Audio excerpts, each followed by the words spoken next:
Take on the 13-10 Canyon County Spuds in the second of a three-game weekend set from Morgan Trail Park Stadium right here in Gearing, Nebraska. Good evening, everyone. Welcome into the Platte Valley Company's pregame show. Live from the Logos broadcast booth, Jake Circus with you, voice of the Pios. Glad you're spending your Saturday night with us here on KNEB. Last night, electric pitching led the Pios to a 3-1 win in the opener of this series to stay 0.5 games back of first place now with just 4 left to go in the first half and the push for the division title. Griffin Allen pitched into the 7th inning, allowing no earned runs, and then Manny Tateno and Paul Panduro coming high out of the pen and shutting it down in the 8th and 9th. Just 1 unearned run scored by the Spuds in last night's contest. Tonight, Saturday night, the night of the choo-choo train, Charlie Chooch Deeds takes the mound for the final time in a Pios uniform and looks to win the series here against Canyon County. When we come back, we have the Scott Split Screen Printing pregame interview, the lineups, the first pitch, and Western Nebraska Pioneers baseball right here on KNEB.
Welcome back to Gearing Oregon Trail Park Stadium, home of the Western Nebraska Pioneers. Good evening, everyone. Jake Circus with you tonight for Game 2 of this 3-game set between the Pios and the Canyon County Spuds.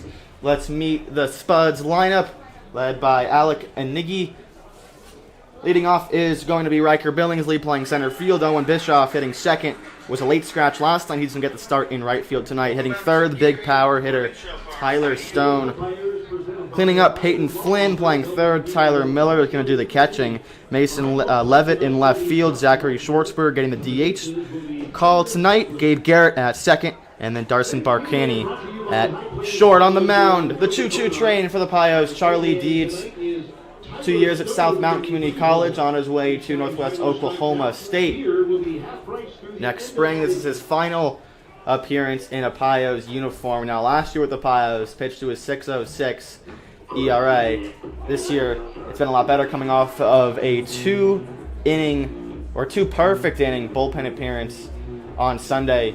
He is an unbelievable dugout guy and is looking to finish his Pios career off the right way. 5.6 ERA for him this year at 17 2/3 innings, 10 strikeouts to 8 walks. And he'll face Billingsley to get us started. Last night it was a 3-1 win for the Pios. They scored 3 in the bottom of the 5th. 2 of those were unearned. And it was clutch hits, 2 triples from Eric Smelko and Antonio Nenez as the 9 hitters and 1 hitter. Both of them drove in a run. And that was about it for the scoring for the Pios. Just 1 inning with a run. They're hoping to score more tonight, but they took the W and a big win. They sit 0.5 games back, and we'll talk about that as the broadcast goes along. Huge game tonight, huge next 4 days for both of these teams. And we are just about set to begin. 6:34 first pitch, 73 degrees, the coolest it's been in Gearing pretty much all summer. It is a picture-perfect night for baseball here. Deeds is ready. Billingsley's ready. First pitch is high, and we are underway. Billingsley, 174 coming into this game, his batting average. He has doubles in his last 2 games, 1 for 5 with a double last night off Paul Panduro in the 9th.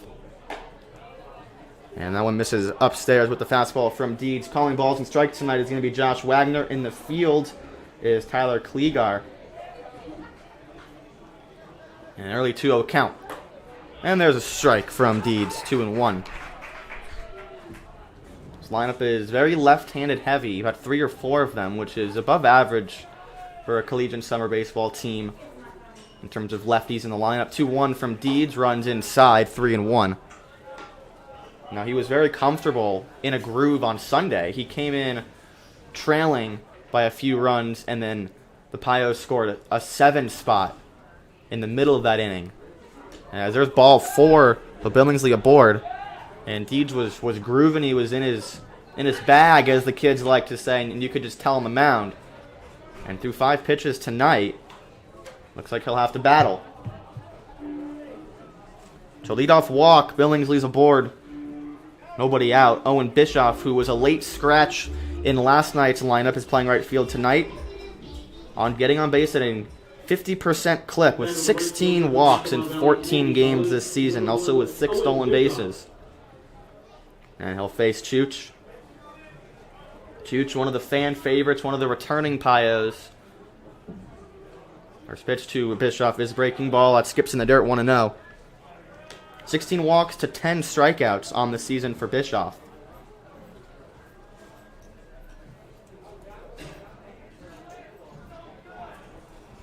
Looking for Chooch to find the zone here, as he quickly got behind Billingsley and tried to snap a breaking ball that got too far low. First pitch to Bischoff, 1-0 is low again.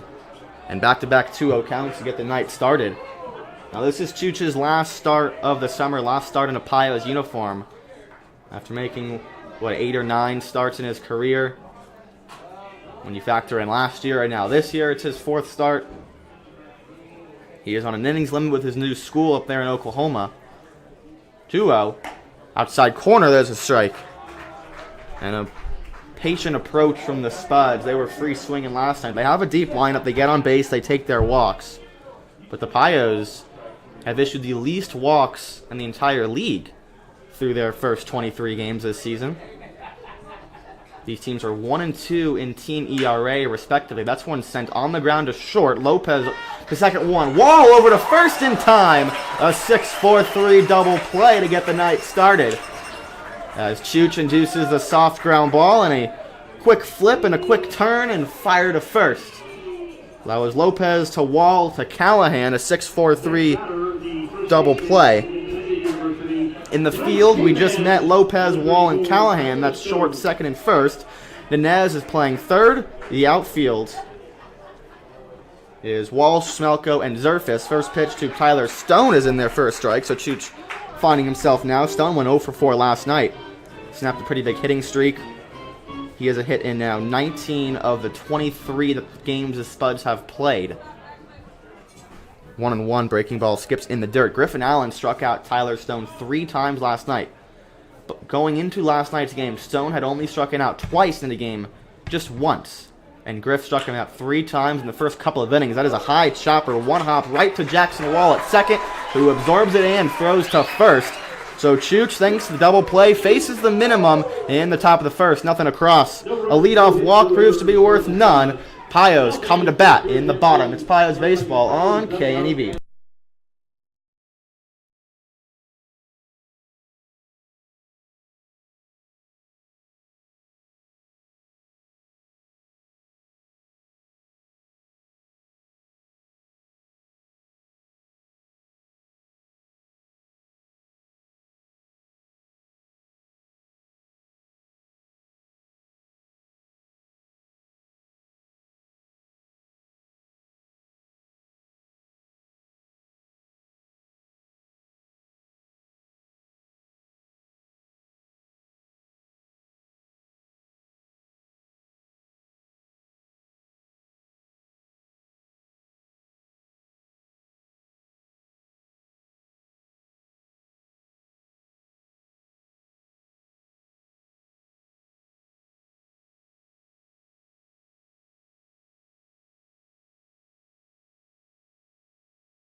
Back at Oregon Trail, Chooch faces the minimum. It's nothing across for the Spuds in the top of the first. A leadoff walk from Charlie D to get to the double play, and then a hard ground out off the bat of Tyler Stone. Here's the lineup brought together by Antonio Garcia. It's going to be Eric Smelko in the leadoff spot playing center field. Jace Jeremiah gets the DH call tonight. He's going to hit second. Alex Zerfis in right. Declan Weisner is going to catch.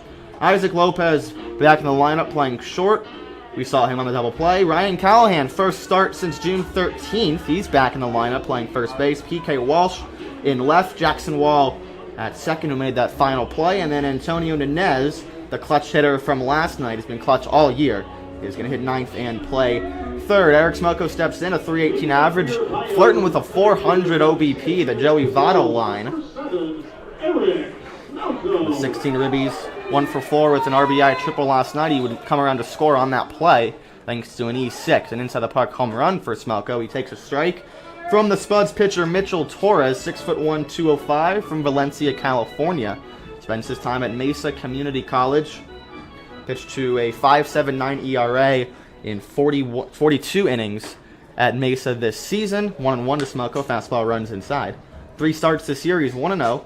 2.64 ERA, 19 strikeouts, 7 walks in 17 innings pitched. He is a southpaw, stands pretty tall at 6'1". 1-1 to Smelko is a breaking ball to the back foot, 2-1.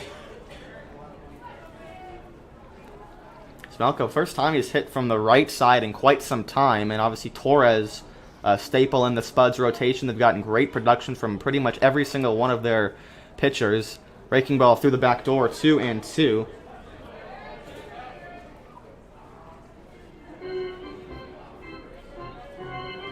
Spuds with a team ERA of 4.02. It leads the league. 3-2, called strike 3, breaking ball that sneaks through. And Smelko fooled. He'll go down looking for out number 1, as heavily relying on that hook from Mitchell Torres. Now we'll see if he can bring it with the fastball, because if he just throws that hook all night, we'll see. There's the first pitch, fastball, strike 1 to Jace Jeremiah. So with 22 ribbies on the season, 0 for 4 last night, currently in an 0 for 8 slump, but his numbers on the year still very good. 309 average and a 348 on base. There's another breaking ball that runs too far upstairs, 1-1. Dimensions here at Oregon Trail, 320s down the lines, 362s in the gaps, and then 385 dead center. 1-1 with 1 out, pitch to Jeremiah, sliced out of play, foul. And another 2-strike count early on. Managing the Spuds, Alec Inigi. I think that's what he told me how to pronounce his name. I got it very close last night and I forgot what I said, and it's messing with my head. But I'm pretty sure it's Inigi.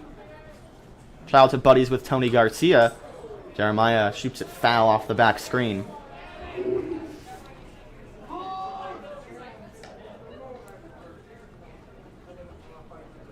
Got to chat with Alec before the game, with him and Tony, of course, childhood best friends.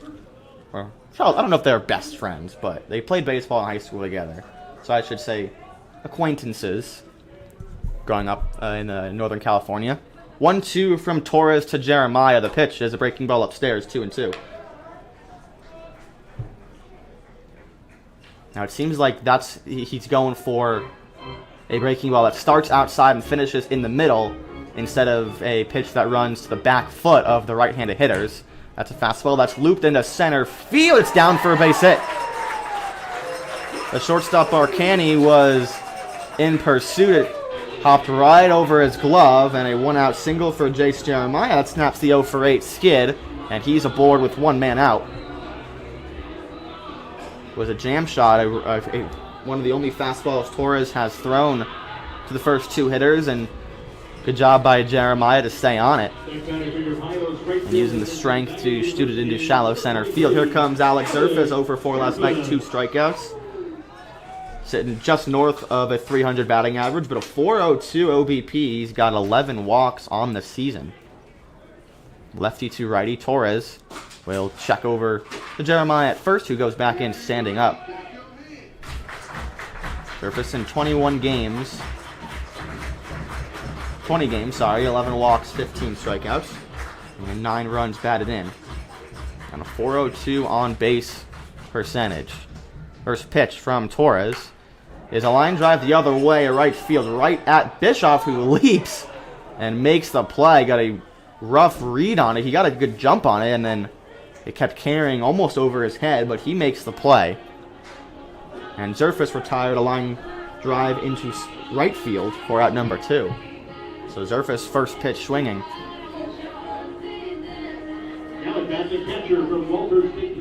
There's Declan Wisner, 1 for 4 last night. 7 for 21 on the season. It's his 6th consecutive start. 5th as the catcher, as he's been heavily relied upon doing the catching duty. Jake Curtis is off the roster with a shoulder injury. He's going to be out the rest of the year. Sam Holling leaving tomorrow. And Tony, the GM, Tony Garcia, made a move, is acquiring, or I guess signing, a catcher from the Northwoods League, the Duluth Huskies. A temporary player for the Huskies that played briefly in the Northwoods League to start the season is leaving Duluth, Minnesota, and coming to Gearing tomorrow. Breaking ball, strike 1. So the catching room, the department for the Pios in the catching department, looking way different than it did on opening day. Curtis and Holling out, and Wisner and the new guy from Duluth, whose name is escaping my mind. Wisner shoots this one down the right field line. It's going to be a base hit. Bischoff fields, rounding second, and going to third is Jace Jeremiah. And Declan Wisner keeps the bat hot. He gets a 2-out base hit of his own. And the Pios have runners at the corners. So Wisner stayed back. Looked like a changeup from the arm of Mitchell Torres. And Wisner stays back and just shoots it out to right field.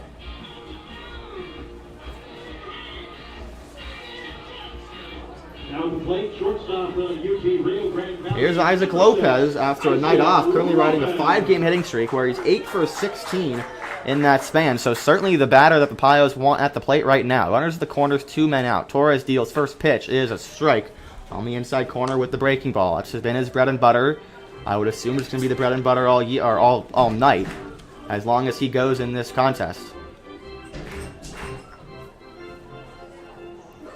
A 1 misses with the breaking ball to the arm side of Torres, outside, 1-1. Go ahead. Make my day.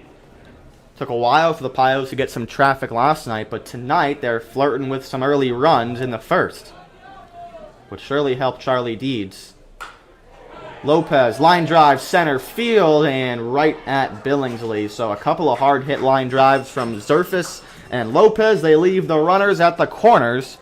Nothing across, 2 singles, and 2 men left on after 1. We're scoreless in Gearing. Spuds and Pios. We'll be right back. It's KNEB and Pios Baseball.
Top 2, nothing.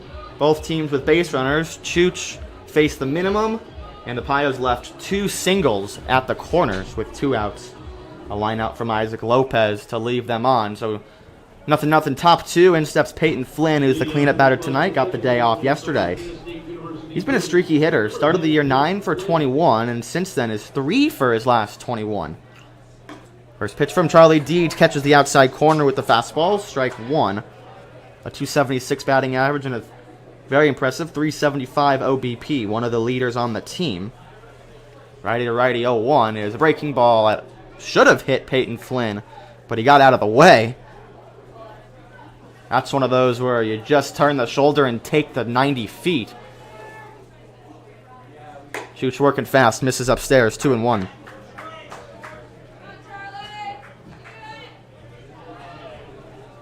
Flynn from Montana State University Billings.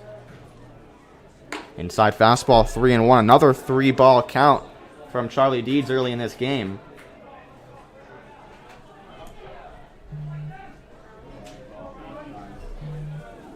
(3-1).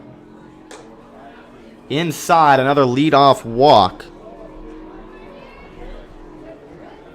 Chooch looks like he's rushing himself a little bit. We'll see if he takes some strolls around the mound to kind of keep his blood pressure low, his heart rate down, and can restart. And that's why I was talking about the importance of the Pios putting runs up early, because we saw in his last outing, I know it was only 2 innings, but he was a different pitcher after the Pios put up 7. He threw 2 innings. One of them was trailing by 2. The next one came with a 5-run lead after they had scored 7 runs. And he was a completely different pitcher. There's strike 1 to Tyler Miller, the catcher.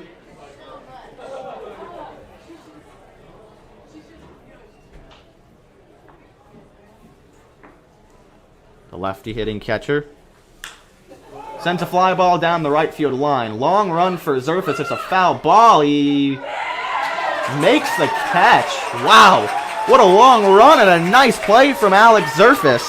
Retreating to first is Peyton Flynn. Zerfus came all the way from right center and made that catch on the high fly ball from Miller up against the fence. And there's a pretty decent amount of foul territory down the right field line. That was a really long run, and it was so far right that I had my viewpoint blocked. I couldn't even see it. Off the bat of Mason Levitt is sent into right center field, and caught by Eric Smelko. First pitch swinging, and quickly 2 away after leadoff walk.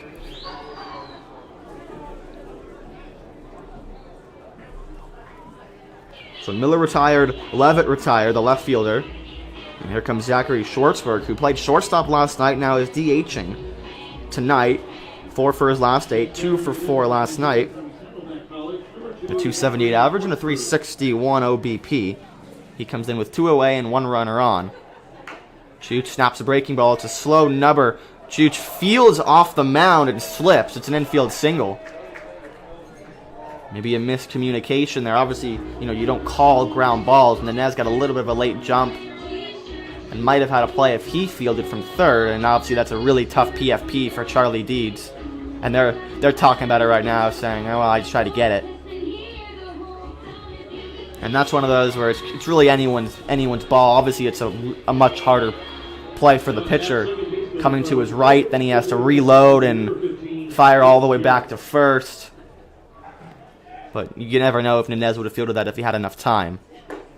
First pitch to Gabe Garrett is low. So back-to-back first pitch swings. Schwartzberg aboard with an infield single. Gabe Garrett on a 4-game hitting streak, 271 average on the season, 1 for 4 in last night's contest. Here's the 1-0. There's a strike from Charlie Deeds. You call him Chooch. He's the Choo-Choo Train. He had a love for Thomas the Train when he was younger, and his mom just started calling him, or I guess he called himself Chooch. Breaking ball, right back to Deeds, who knocks it down with the glove, has tons of time, and gets it over to first with a flip. And a big smile from Charlie Deeds focused in to the first base dugout of the Spuds. They leave 2 runners on as leadoff walk and an infield single. Nothing across, 2 men left on. 1 hit. It's 0-0. At the bottom of the second, and you're listening to Pios Baseball on KNEB.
Bottom 2 here in Gearing. No scoring except Ryan Callahan, only lefty in the Pios lineup. His first start since June 13th. And the pitch from Torres, breaking ball sweeping away, checked his swing, no swing, 1-0 to Callahan. 271, 357. Average in the OBP. Had a family reunion to go to, missed the last week. 2-0. So really only missed 5 games, the 4 versus the Prospects and then 1 last night. for the 2-0. It is outside. Quickly 3-0. Callahan, the Kansas Jayhawk.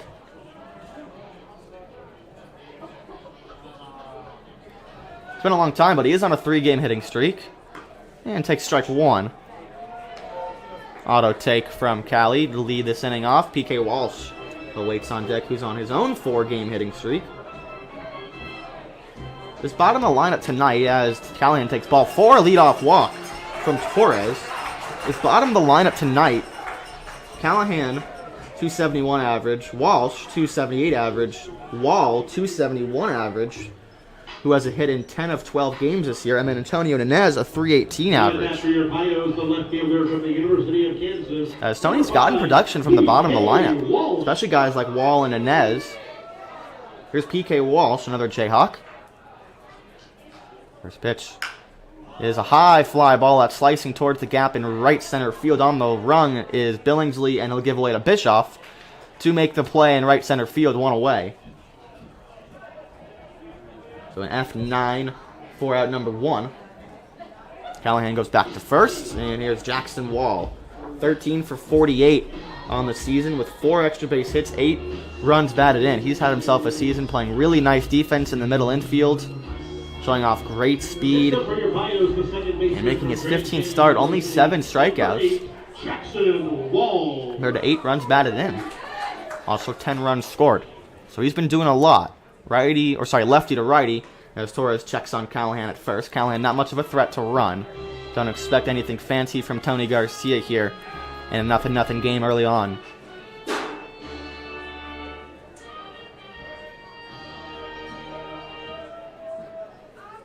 Wall awaits the first pitch and takes a breaking ball in there, strike 1.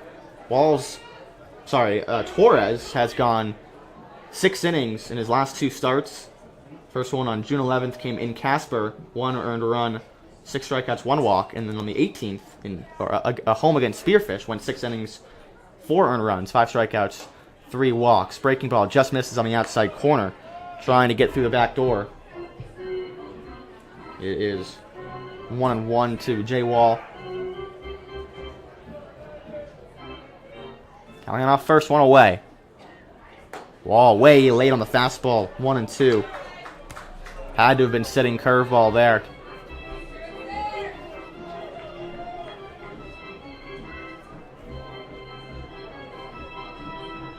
Down on the count, 1-2 with Cali on first. Just getting started, no score. 1 away here in the bottom of the second. Torres the long set and the pitch home.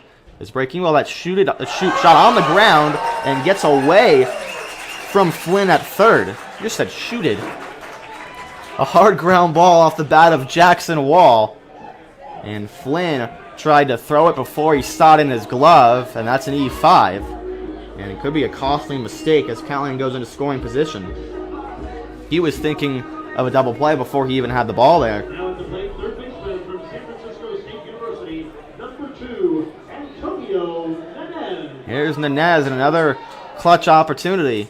Was joking around with him earlier. I was like, seems like you do it all in the clutch. And he's like, yeah, I'm hitting 1,000 in high leverage situations.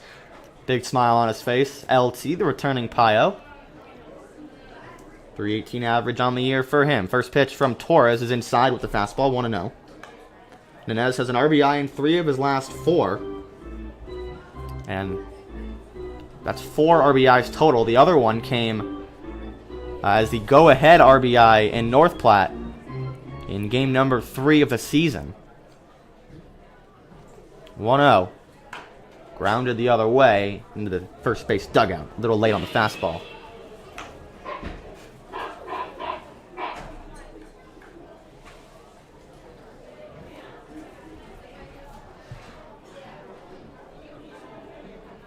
Well, it is a beautiful night. A light breeze. Looks like it's pushing in. And already, the Oregon Trail, as Trent Kiefer always says, is where fly balls go to die. Only a couple of home runs hit here this season. 1-1. Nunez takes upstairs, 2-1. He has a 388 OBP last year in limited playing time with the Pios. On-base percentage that eclipsed 400. by the end of the season, he was playing every day. About the same as he is playing now. Tony Garcia has been doing the 2-on, 1-off with all of his position players. 3 balls, 1 strike. That breaking ball misses low. Very often, Torres is snapping that curveball that starts outside to righties and breaks in the zone. No one's really been swinging at it. It's just been up to him if he can locate in the zone. But behind the count 3-1-2, Tony Nunez, who shoots it out of play. Foul ball, runs the count full. With Smelko on deck, 2 on, just 1 out. Callahan on second after the walk and then the E5, and then Jackson Wall on first after that E5. Once the Payos, it'll be interesting to see, because almost everyone has seen this curveball. I'm pretty sure all 9 of them have now seen it. At the top of the order, Smelko on deck. He's going to get a chance here. Unless the double play happens. 3-2. The payoff is a breaking ball. That was upstairs. Nunez shoots it foul. Good fight from LT. Lefty to righty.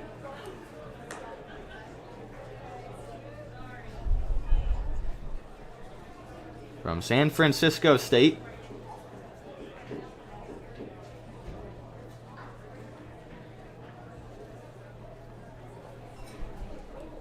And he'll await another 3-2. Runners go. Check swing upstairs. Ball 4. No swing. Bases are loaded. Josh Wagner checked with Tyler Klegar, who is what's called in the B position, so he didn't have a view. He still asked. Basically, the B position is in front of second base playing shortstop on the grass, is where the umpire's position. That's the B position. A position is, or sorry, the C position. A position is behind first base. The B position is playing second base on the grass, and then C is where he is right now, which is playing shortstop on the grass. That loads the bases for Smelko with 1 away. He takes one in the dirt, looked like a changeup. Callahan on third, Wall on second, Inez after the 1-out walk, and a really nice at-bat from LT.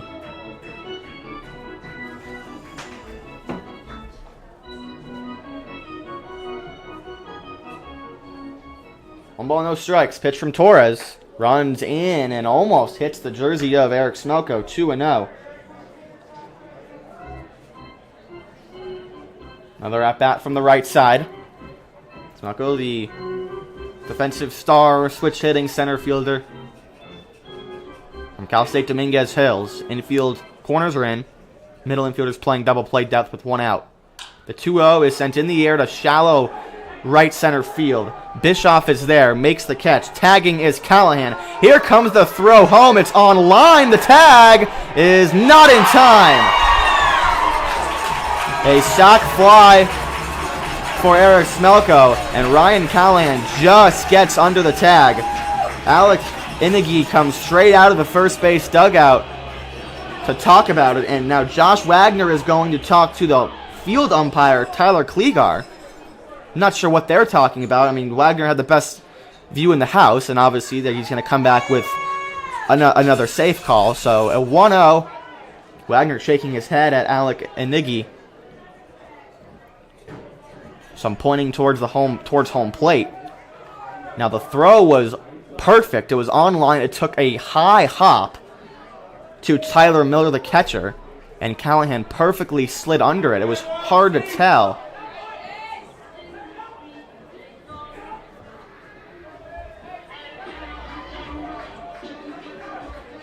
So watching it back on our YouTube, the tag came and hit the right shoulder of Callahan. It's really hard to tell if he got that front foot in.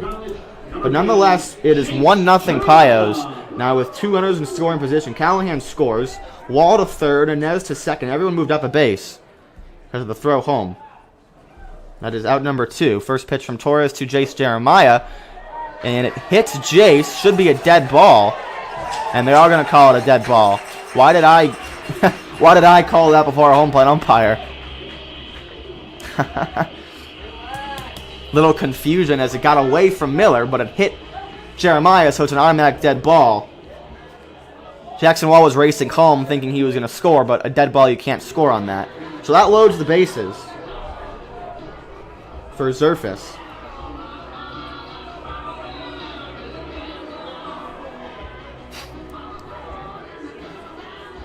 We love our Outfielder umpires. from Gonzaga University, number 23, Alex Surface. Bases jacked.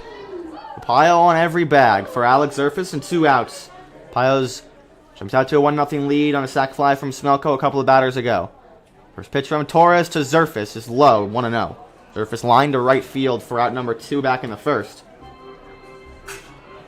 9 runs batted in, looking to become the 4th Pio into the double-digit RBI categories.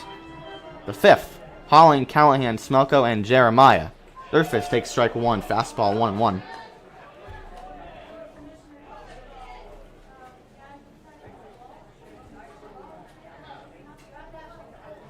'21st start for Zerf, 75th at bat. 18 runs scored for him. 1-1. He chases and slaps a fastball in the air out of play. 1 ball, 2 strikes.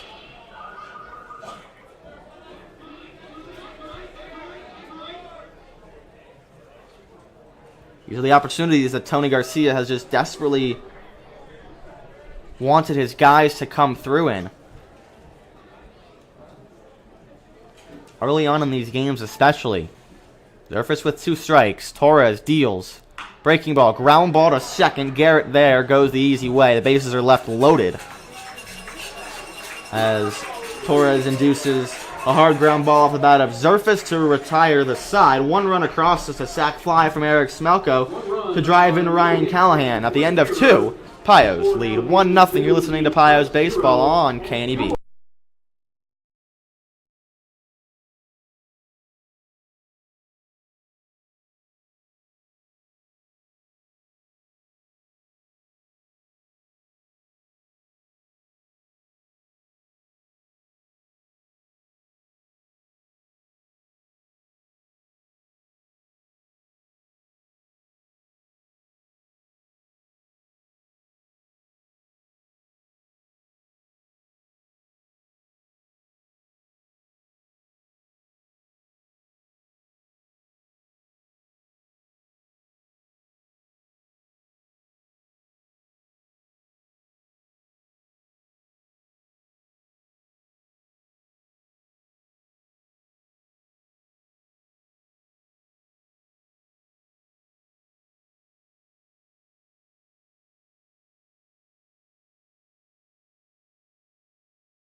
Shoots back for inning number 3.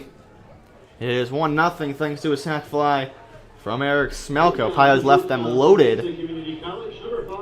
And Chooch will face 9-1-2 as Dawson Barcani takes strike 1 from Deeds.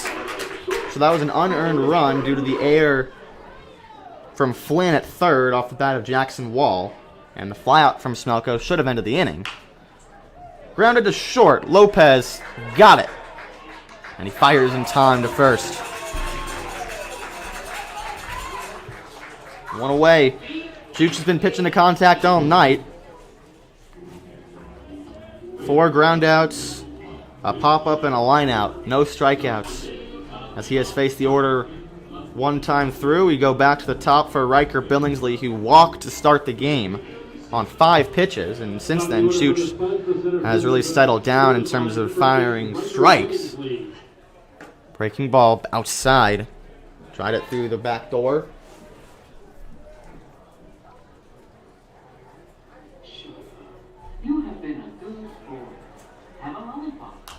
Fouled away. The last 5 batters, the last 5 counts, or at-bats, have been less than 4 pitches. A 2-pitch at-bat, a 1-pitch at-bat, another 1-pitch at-bat, a 3-pitch at-bat, and a 2-pitch at-bat. Third pitch to Billingsley is Grounded foul down the first base line. Just foul.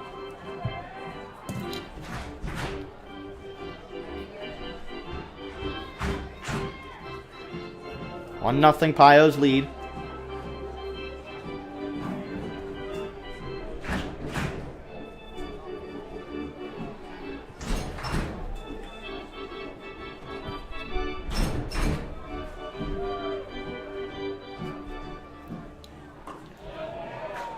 Called strike 3. There's the hook from Charlie. Uncle Charlie. And a backwards K for out number 2. Little delayed strike call, but right there in the wheelhouse of Billingsley, and he was buckled for sure. 2 away. Next at bat, the right fielder from Yakima Valley Community College, number 1, Owen Bischoff. Here's Owen Bischoff, who grounded into the double play back in the first. And takes inside. Bischoff has shown off superb plate discipline all season. He has 1 walk in all but 1 start. 16 walks in 14 games, a 300 average and a 500 OBP. And he sends this one in the air to right center field. Zerfus on the run, and the gap in ranges over to make the play. A 1-2-3 inning for Chooch. Another big smile as he leaves the third with a 1-0 Pios lead. We'll be right back. It's a 1-2-3 inning for Charlie Deeds on KNEB.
Wisner leads off. We're back on KNEB. Jake Circus with you, lefty to righty. First pitch to the catcher, Declan Wisner, is cued in the air to second base. Garrett retires him. First pitch pop-up to second base for Wisner, and he's retired.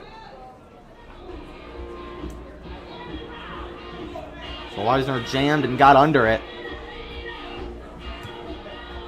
And a big uppercut from the Pios catcher. He's 1 for 2 tonight. They'll bring in Lopez, who sent a hard line drive to center field, but was caught by Billingsley back in the first to leave 2 men on, and takes a breaking ball that just misses the outside corner from Mitchell Torres. Pios have left 2 on in the first, 3 on in the second. They left them loaded. Line drive slicing out of play the other way.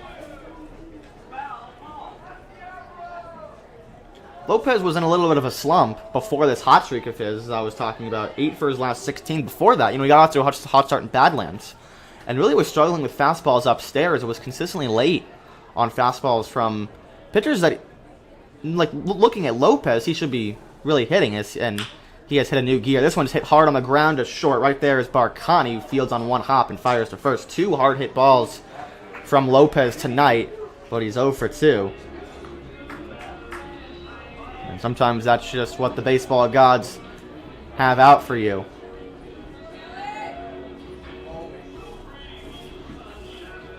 Cranked that to short.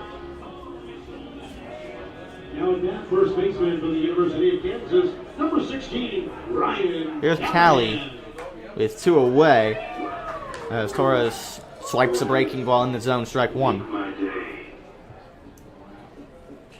Been his bread and butter. Another one outside. Good eye from Callie, 1-1, who walked and scored on the sac fly from Smelko in the second.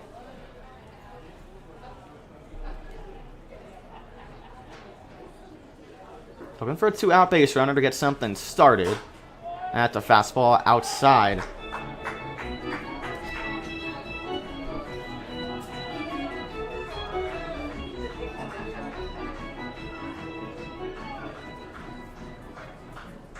Two one. Swing and a miss, blew it by him. A powerful fastball. Right by Ryan Callahan.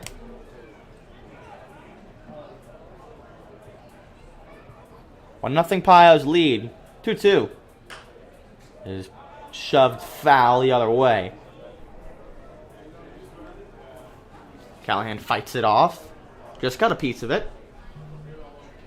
A breaking ball that was a sweeper in the others, pretty much in the other batter's box. Another 2-2 from Torres. Is sent the other way in the air, softly hit left field, right behind third base, and right there is Flynn to make the catch. A 1-2-3 inning for Chooch in the third, a 1-2-3 inning for Torres in the third. At the end of 3, it's still 1-0. Pios will be right back on Canny B.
All right, let's start off. We go through 3 innings in less than an hour. Top 4, it'll be the big man Tyler Stone to greet Charlie Deeds. First pitch through the back door, breaking ball, strike 1. A really nice pitch from Charlie Deeds.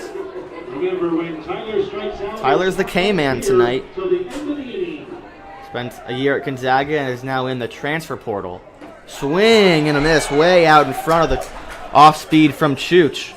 3 strikeouts last night. He went 0 for 4. A hard ground ball in inning number 1. Pios have done a really nice job keeping him at bay. Just misses outside. Really close. And Stone playing with the devil there, taking that pitch and putting it in the hands of the home plate umpire Josh Wagner. It'll be a 1-2. Deeds deals. Line the other way into left. Walsh right there. And another loud out from the league's leading hitter, Tyler Stone. He's 0 for 2 again. And out number 1 has been recorded. A line out to left field for PK Walsh. Not the greatest 1-2 pitch from Deeds. Was hittable on the outside corner. And Stone just kind of slapped at it, but got the barrel and was lucky that it hung up there for Walsh, who was in pretty good position. Peyton Flynn, who walked to lead off the second, checks this one foul down the third baseline. Okay, we'll start 0-1. 2 back-to-back first pitch strikes to get this inning started for Deeds. Pitch count is very respectable due to all of the early counts. Breaking ball, strike 2. 23 strikes, 15 pitches. 15 balls. Hasn't thrown 40 pitches, and this is the top of the 4th. Line drive left field is down for a base hit. It was a breaking ball that got way too much plate, and Flynn, a nice swing. Not the 0-2 pitch that Deeds wanted there for sure. Second hit of the night for the Spuds, and Flynn is aboard for the second time.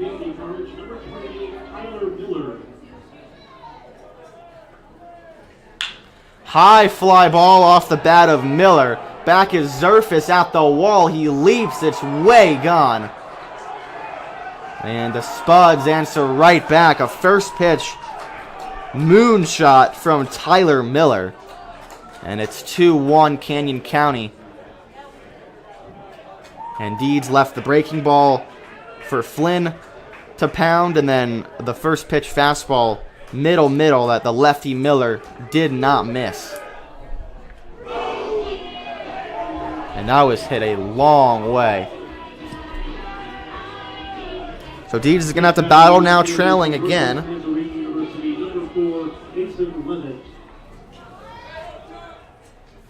Even though this is where fly balls go to die, that was not a fly ball. First pitch breaking ball there is a strike to Mason Levitt. 6 for 28 on his season so far, but a 447 OBP. That was just a line drive home run. Breaking ball runs inside, 1-1. So Miller extends his hitting streak to 9 games. On the ground to short, Lopez gets the easy hop, and a hard throw to first, 2 away.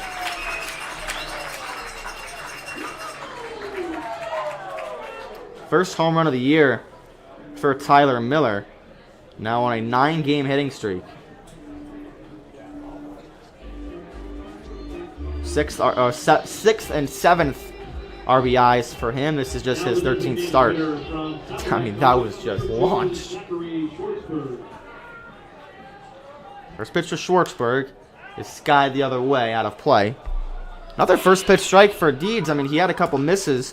The 0-2 pitch to Flynn that was sent for a single and a left, and then the first pitch fastball middle to Miller. But overall, I mean, you really can't judge a pitcher based on a couple of pitches. The body of work that Deeds has shown tonight has been really impressive. On the ground, foul, 0-2. And another 0-2 count as he gets Schwartzberg to lunge out in front.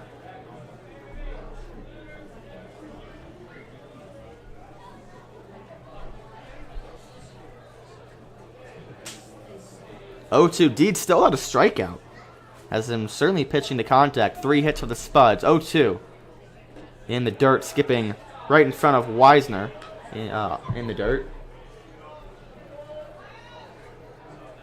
So 2-1 Spuds. Pios with 1 run in the bottom of the second. Spuds answering right back in the top of the 4th with a 2-run home run from Tyler Miller, who extends his hitting streak to 9 games. Foul tip in and out of the glove of Weisner. Count remains 1-2. Schwartzberg 5 for his last 9. 14 ribbies on the year. Nobody on, 2 away. Deeds a chance to just escape it and let the offense go back to work. It'll be Walsh, Wall, and Inez, 7, 8, 9 in the bottom of the 4th.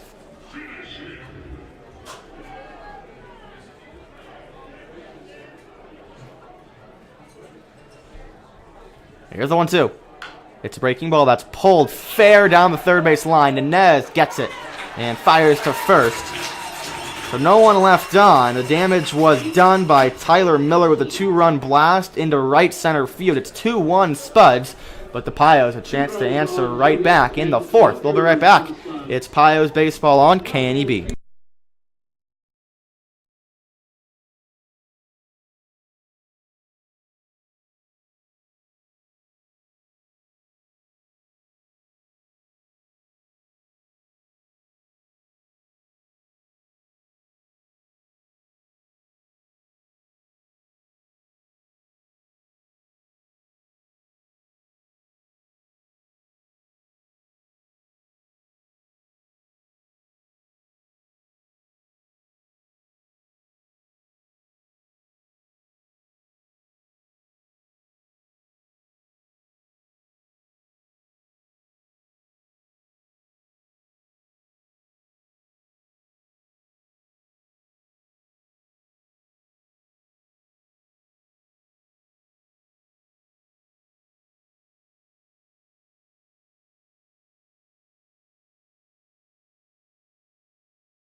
PK Walsh. Bottom four, Pios a chance to answer. 2 runs for the Spuds in the top of the 4th as Walsh flies it to right field. It's going to slice foul and into the foul corner. 0-1. Walsh fly that to right in the 2nd.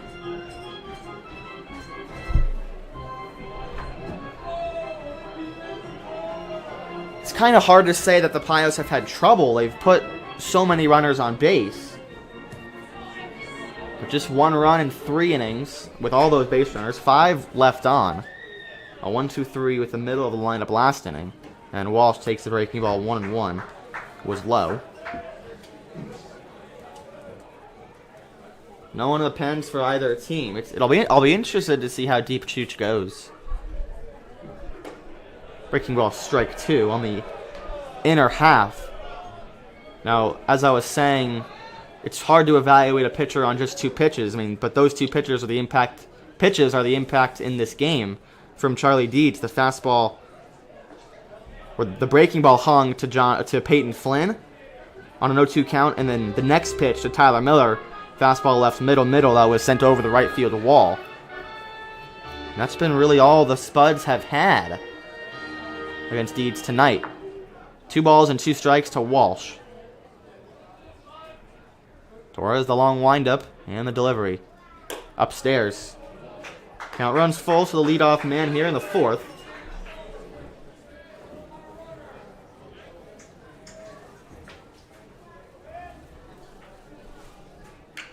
A little checker right back to the mound.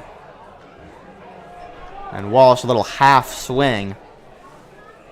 Breaking ball that ran inside and definitely fooled PK. So a line drive, if you will, I guess. Right back to Torres, 1 away. Here's Jackson Wall.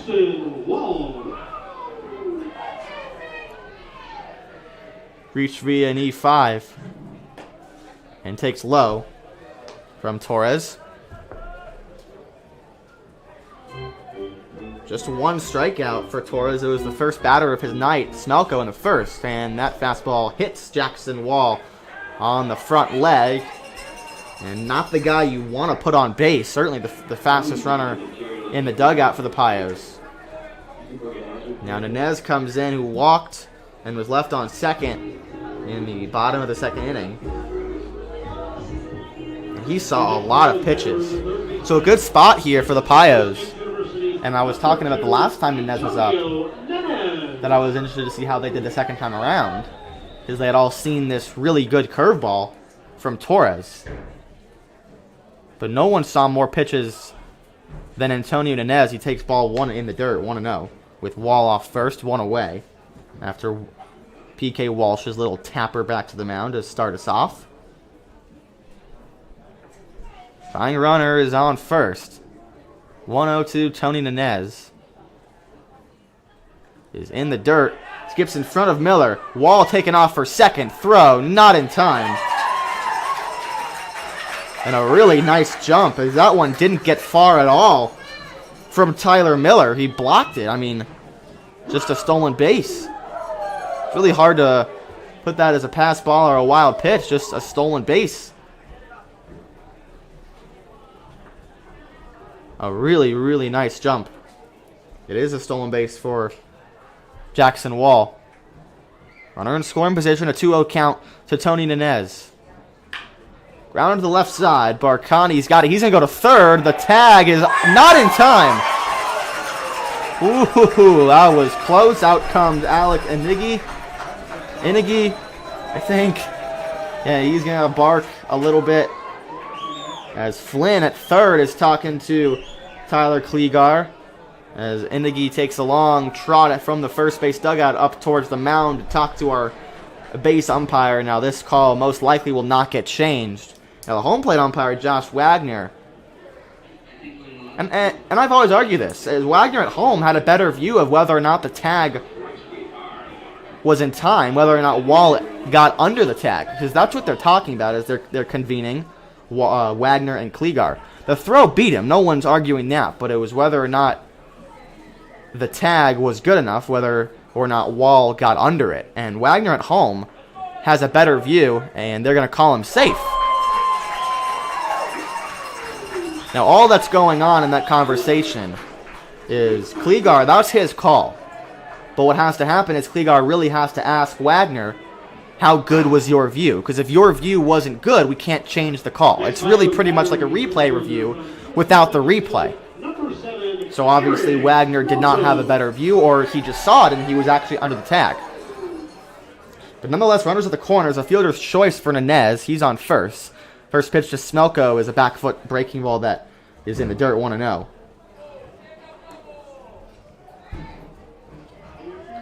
And like I was saying, when Wall walked, not the guy, or when he got hit by a pitch, not the guy you want to plunk in this spot. Because he can do some damage on the base path. We saw the stolen base, and Wall's the only one on this team that would steal second base on a ball that just didn't get away from Miller. And then he was running on contact on the ground ball to short. 2-0 to Smelko. And, I mean, Nez, that wasn't a slow roller. It was a straightaway ground ball. And normally that shouldn't advance Jackson Wall, but he got a great secondary. And he beat the throw, or he beat the tag, I should say. 2-0 count to Smelko. Runners at the corners, 1 out. Pick off to first. Wall dancing off third. Smelko 16 ribbies on the year. 6 behind Jace Jeremiah. 1 and 2 on the team, respectfully. 2-0. Fly ball right center field, fairly deep. Bischoff going back. That will get the run, and it is certainly deep enough. Bischoff tag, or Bischoff fields. And Wall make sure he doesn't leave early. This game is tied. Another sac fly for Eric Smelko. 2 ribbies for him on the night. This is his 18th RBI on the year. And another sac fly to right field, this time scoring Jackson Wall from third. Inez went back to first. That'll bring in Jace with 2 outs. And a tie game. Payos answer right back with some havoc on the base paths. A hit by pitch to Jackson Wall, a stolen base, and then he takes third on a fielder's choice. Now designated hitter from Skyline Junior College, number 10, Chase Jeremiah. Not out of the woods just yet. And Torres snaps a breaking ball just outside the zone. 1-0 to Jeremiah, who singled and was hit by a pitch. So he's aboard both times tonight. Ball in the gap will most likely score Nanez. He can fly as well. I haven't seen a Jeremiah gapper in quite some time. Perfect time for it, as he'll take time. Let's go, I'm young.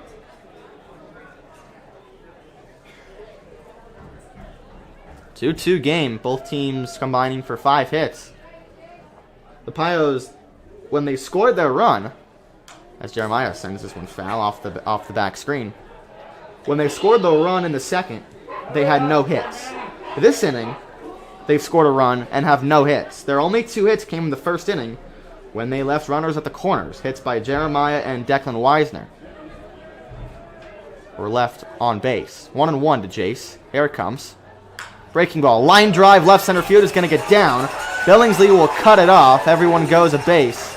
And the second hit of the night for Jace Jeremiah as he stays back on the curveball and yanks it into left center field. And a nice piece of hitting on a hittable pitch. Now that's what I'm talking about as we get deeper, or as Torres gets deeper into the lineup. That curveball is good, but it's not good enough where it's going to fool all these hitters for a long period of time, if that makes sense. You got Division I hitters like Zerfis and Lopez and Callahan and Walsh and Wall. And they're not going to be fooled for very long if you're only a 2-pitch pitcher, and that's all he's shown, Torres has. Surface, a nubber right back to the mound. Torres fields and will basically take it himself, flips to first, a 1-3, a PFP to end the inning. 2 runners left on, they leave them at second and first, but the Payos answer back with a run of their own. At the end of 4, it's 2-2. You're listening to Payos Baseball. Jake Circus with you tonight. Tied at deuces at the end of 4 on KNEB.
Charlie Deeds pitches to Gabe Garrett, who lines it right to Tony Nunez at third. And another early out in terms of the pitch count, and Deeds has really been economical.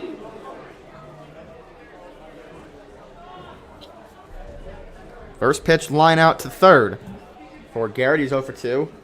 Next batter, the shortstop from Mesa Community College, River Farming, Thompson, Garrett.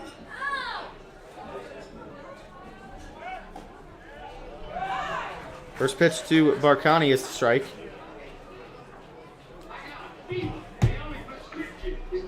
Saw Griffin Allen last night go into the 7th inning for the second consecutive time. Gave the Pios a stupendous outing. And there's another breaking ball. Strike 2. Through the front door. Little surprise present for Barcani, who's 6 for 33 on the season, hitting 9th tonight. With 10 walks and 9 strikeouts, he takes that one in the dirt, 1 and 2. Deeds tried to pull the string with the changeup. 2-2 game, both teams with 3 hits. They've gotten their runs a little differently. Pios have been playing some small ball with 2 sac flies, and then the Spuds, the deep ball. There's strike 3, swinging in the dirt. Barcani down 2 outs quickly here in the 5th.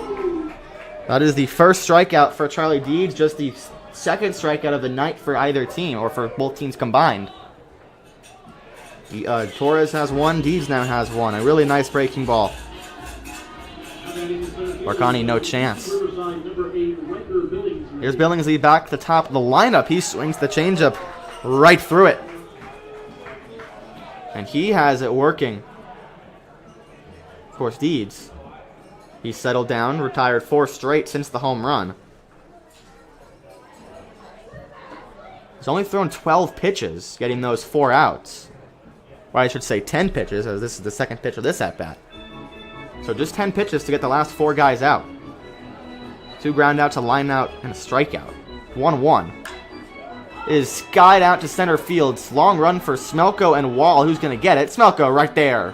Another 1-2-3 inning for the choo-choo train. We are halfway home in Gearing. We got a tie ball game. Don't go anywhere. Jake Circus with you. It's Pios baseball. Some pretty important Pios baseball down the stretch. And they're knotted up at deuces in the middle of the 5th on KNEB.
The southpaw still in this game, Mitchell Torres. He'll face the middle lineup, 4, 5, 6. Some tough hitters, Wisner, Lopez, and Callahan here in the bottom of the 5th. 2-2 game, both teams with 3 hits. First pitch from Torres to Wisner's upstairs. We're underway. Declan single and a pop-up to second base. 1 for 1. Now 8 for 23 on the season. 1-0. Inside. Wisner works ahead.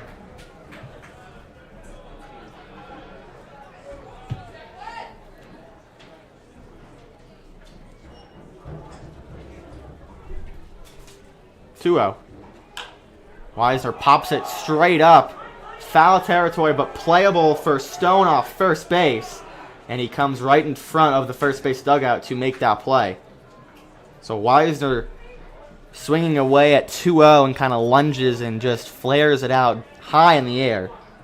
And he's going to kick himself for that one.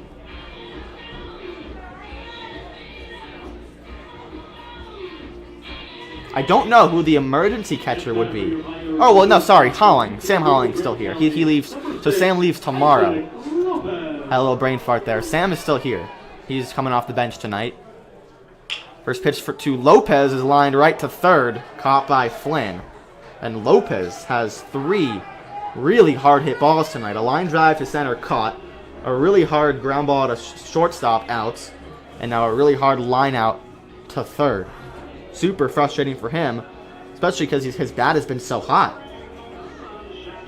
One of the hottest hitters, if not the hottest, in this Pios lineup. Now, no one on, 2 outs for the lefty Callahan. Lefty to lefty. Torres to Cali. First pitch home.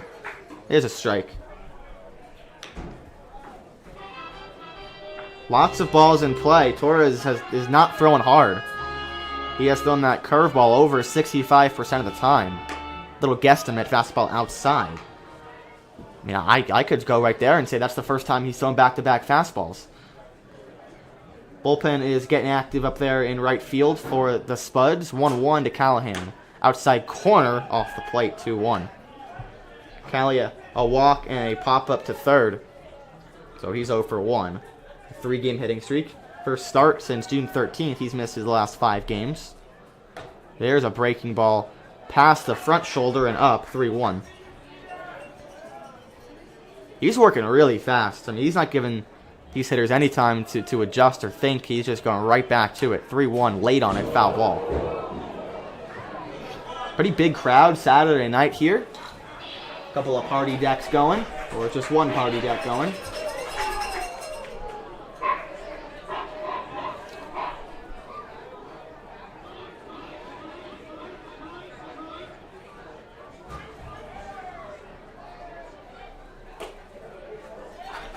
Callahan takes ball 4. No, it hits him. Well, no, ball 4. My mistake. Nonetheless, 90 feet for Cali. Next batter, left fielder from the University of Kansas, number 5, P.K. Walsh. Here's PK, little 2 out music for the Pios here, perhaps. Lefty to righty. First pitch from Torres. In the dirt, 1-0.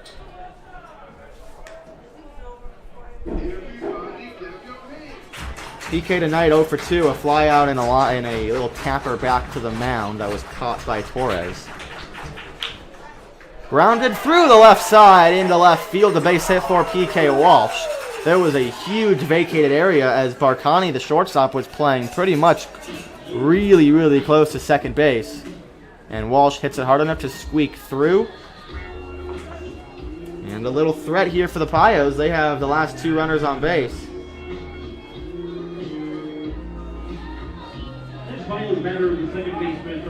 Walsh stayed back. I'm saying, Torres is not throwing hard. He is throwing the fastball a little bit more, as I'm sure he's a little scared of throwing that breaking ball as the primary, because they've seen it so much. There's the breaking ball upstairs. He's leaving it up. That's 3 straight curveballs that have been left up. You know, Jackson Wall with some serious gap power. We'll see if he can take advantage. 1-0. Callahan on second, Walsh on first. Wall sends this foul.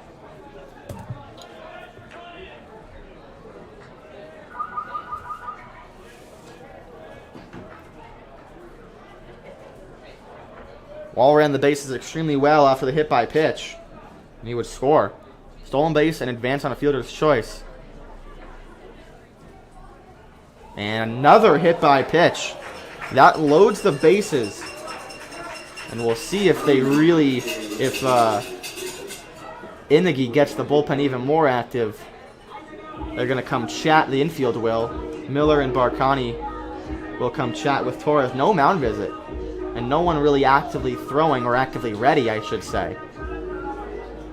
Walsh to second, Callahan to third.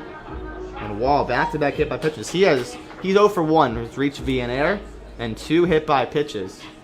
Was a changeup, it looked like, from Torres. Wall has been hit by a pitch now 4 times this year. He has more hit by pitches than he does conventional walks.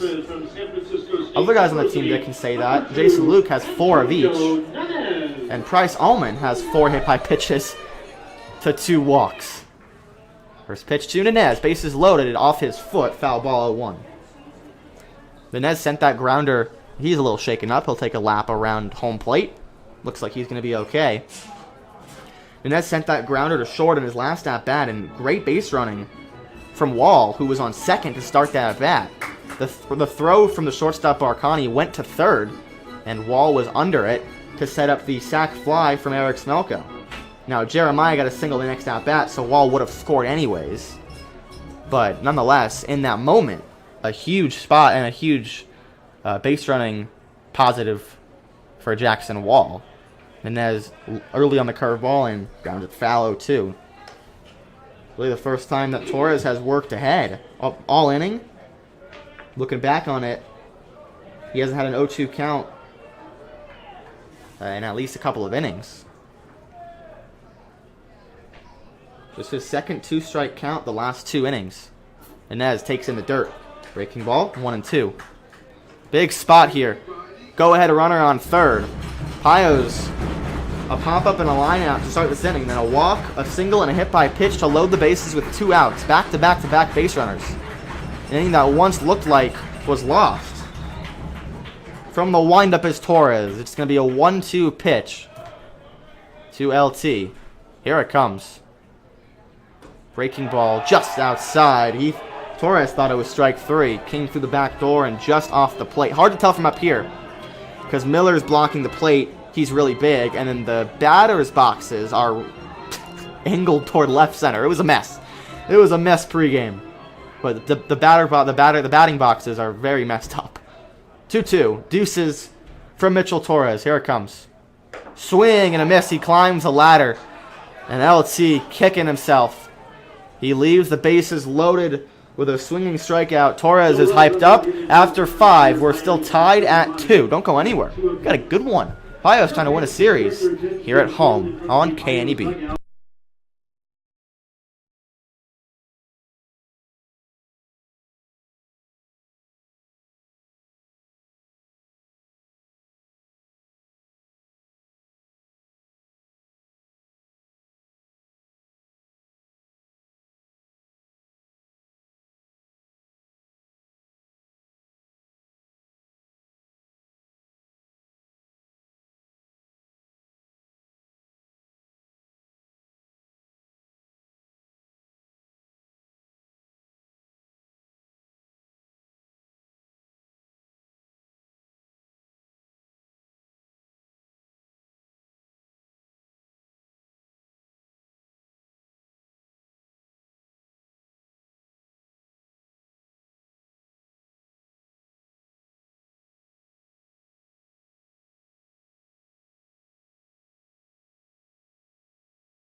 This will be a tough test for Chooch. 2-3-4 in a tie game, pitching into the 6th inning for the first time this year.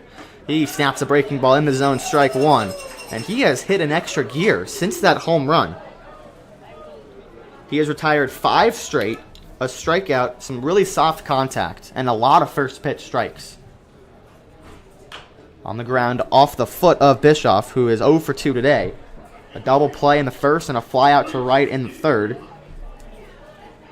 He's the guy who has walked in all but 1 start this year.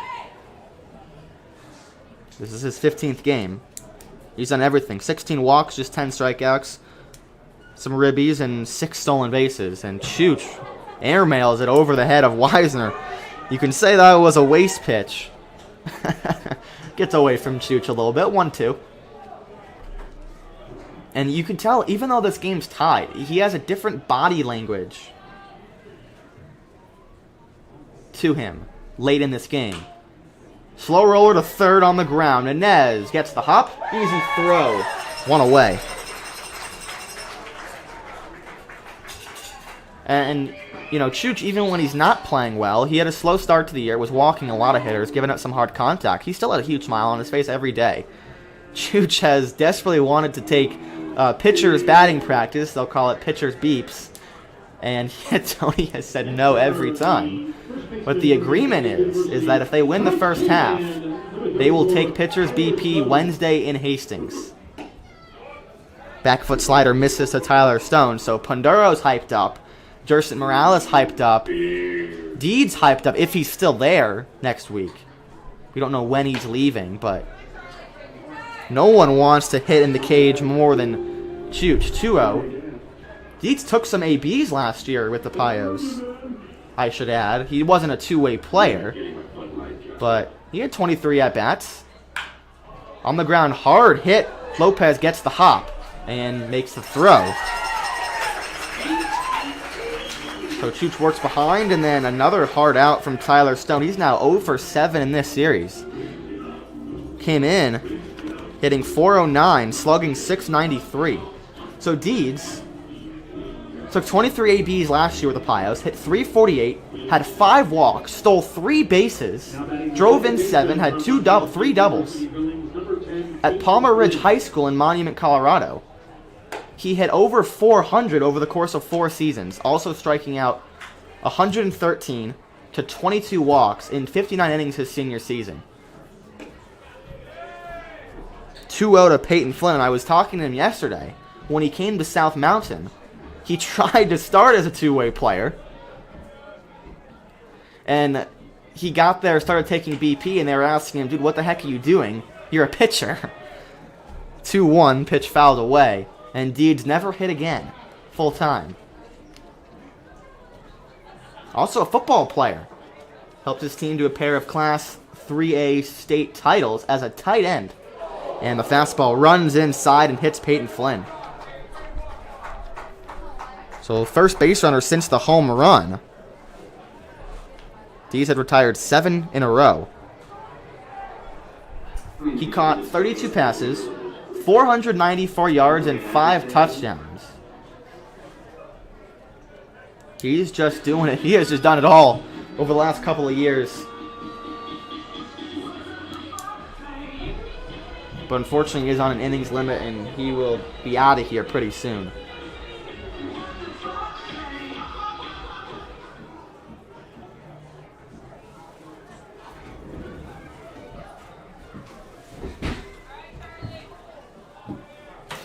I always thought that story was funny about him taking BP at South Mountain, and them asking him what in the world he's doing. But Deeds is joking around, hits the fungo almost every day in batting practice. Breaking ball misses outside, and he loves to say he's still got it. One of the best fungo hitters, I should add, on the roster. In terms of the players. 1-0.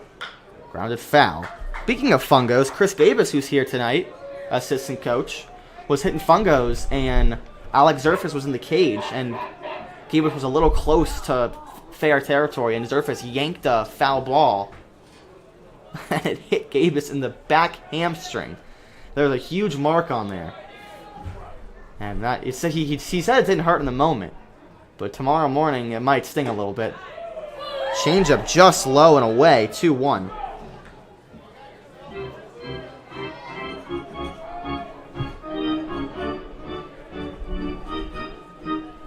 Tyler Miller, the batter, who hit the home run back in the 4th.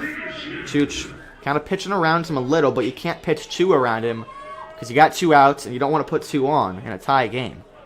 So tough spot here for Charlie in his 6th inning. 2-1 with 2 away. Roped foul.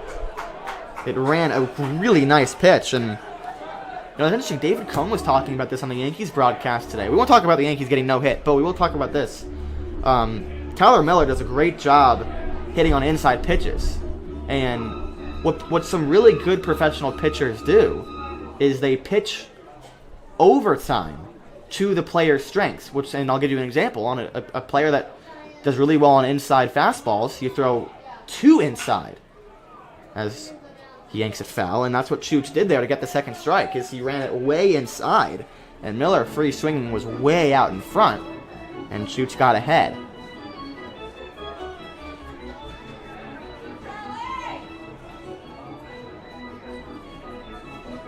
Another example, players who go outside, who love to hit outside fastballs, you throw it way out of the zone and try to get him to chase. 1-2. Breaking ball out of play. Miller way out in front, just getting a piece. David Cone, I think he's the greatest color commentator in baseball, in professional baseball. And he says that there's 3 ways to pitch. There's east-west, you can go inside-outside, up-down, obviously, high, low, and then front-to-back when you're mixing up pitch speeds. 1-2. Swing and a miss. No, foul tip. Little premature there. Weisner couldn't hang on. It was a foul tip in and out of the glove of Declan. And it'll be another 1-2 count.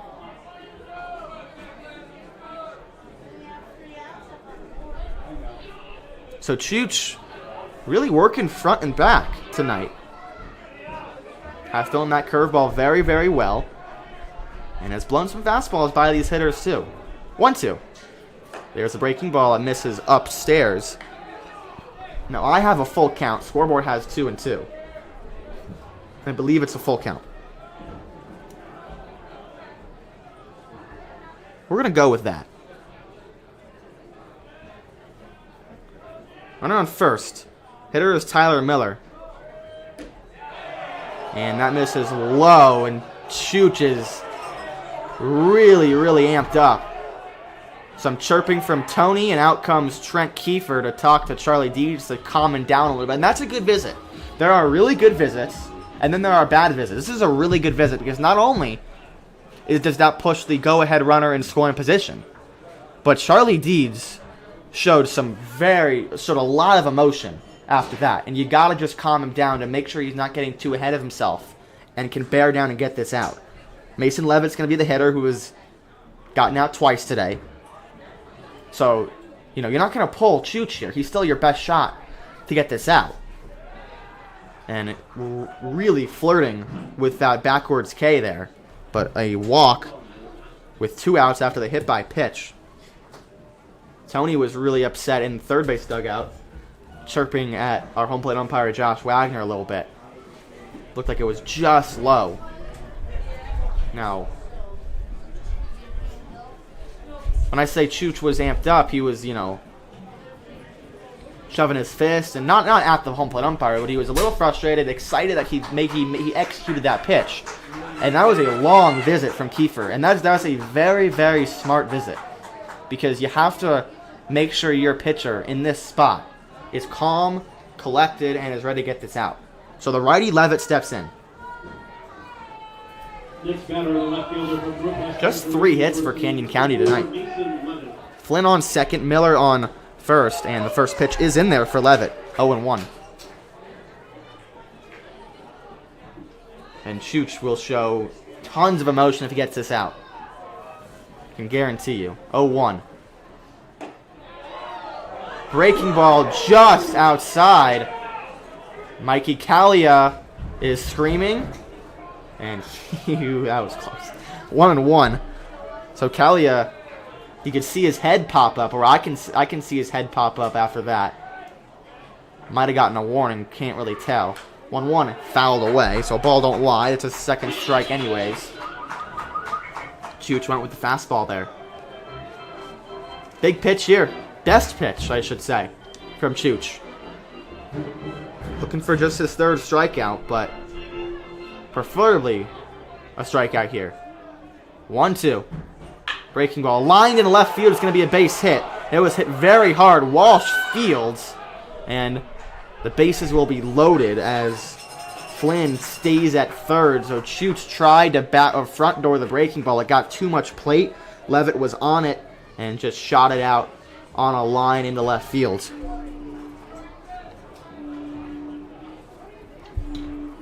No one actively throwing for the Pios, but I assume someone has just finished warming up and is ready to go. But Tony will elect to keep Chooch in this game. And when you zoom out, I was talking about this last night in a big spot. When you zoom out and talk about the magnitude of where they are in the standings, of how important these games are, this very well might be the most important at-bat of the season. Strike one called to Zachary Schwartzberg. And I know that's probably a little ahead of myself. There's been a lot of important at-bats. Every game, means the same. And I talked to Tony about that this afternoon about, is there an extra gear you want your guys to play with? He's like, I expect them to play the same way, whether it's Game 7 of the World Series or we're 5 and 50. 0-1 to Schwartzberg. Swing and a miss. There's that breaking ball from Deeds, one of the best he's thrown. And Schwartzberg way out in front, and it's deep in the count 0-2. So Chooch gets the first two outs, and then hits Flynn, walks Miller, allows a single to Levitt. 0-2. Grounded to third. Nenez will tap third base. Charlie Deeds gets out of it, and he is amped up. Of course he is.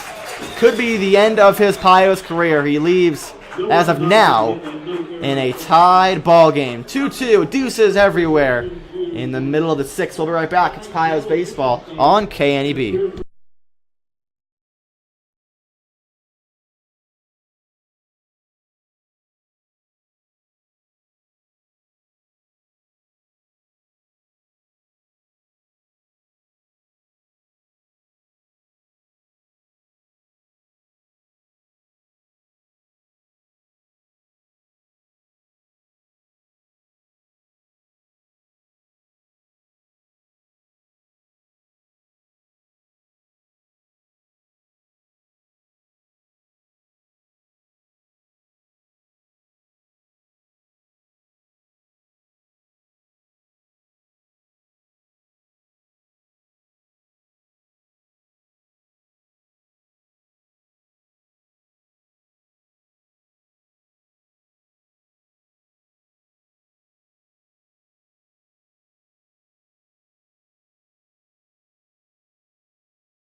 New pitcher in the game for the Spuds.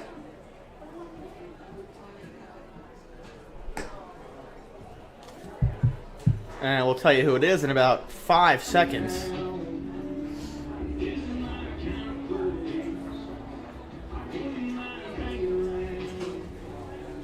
Nate Galusha.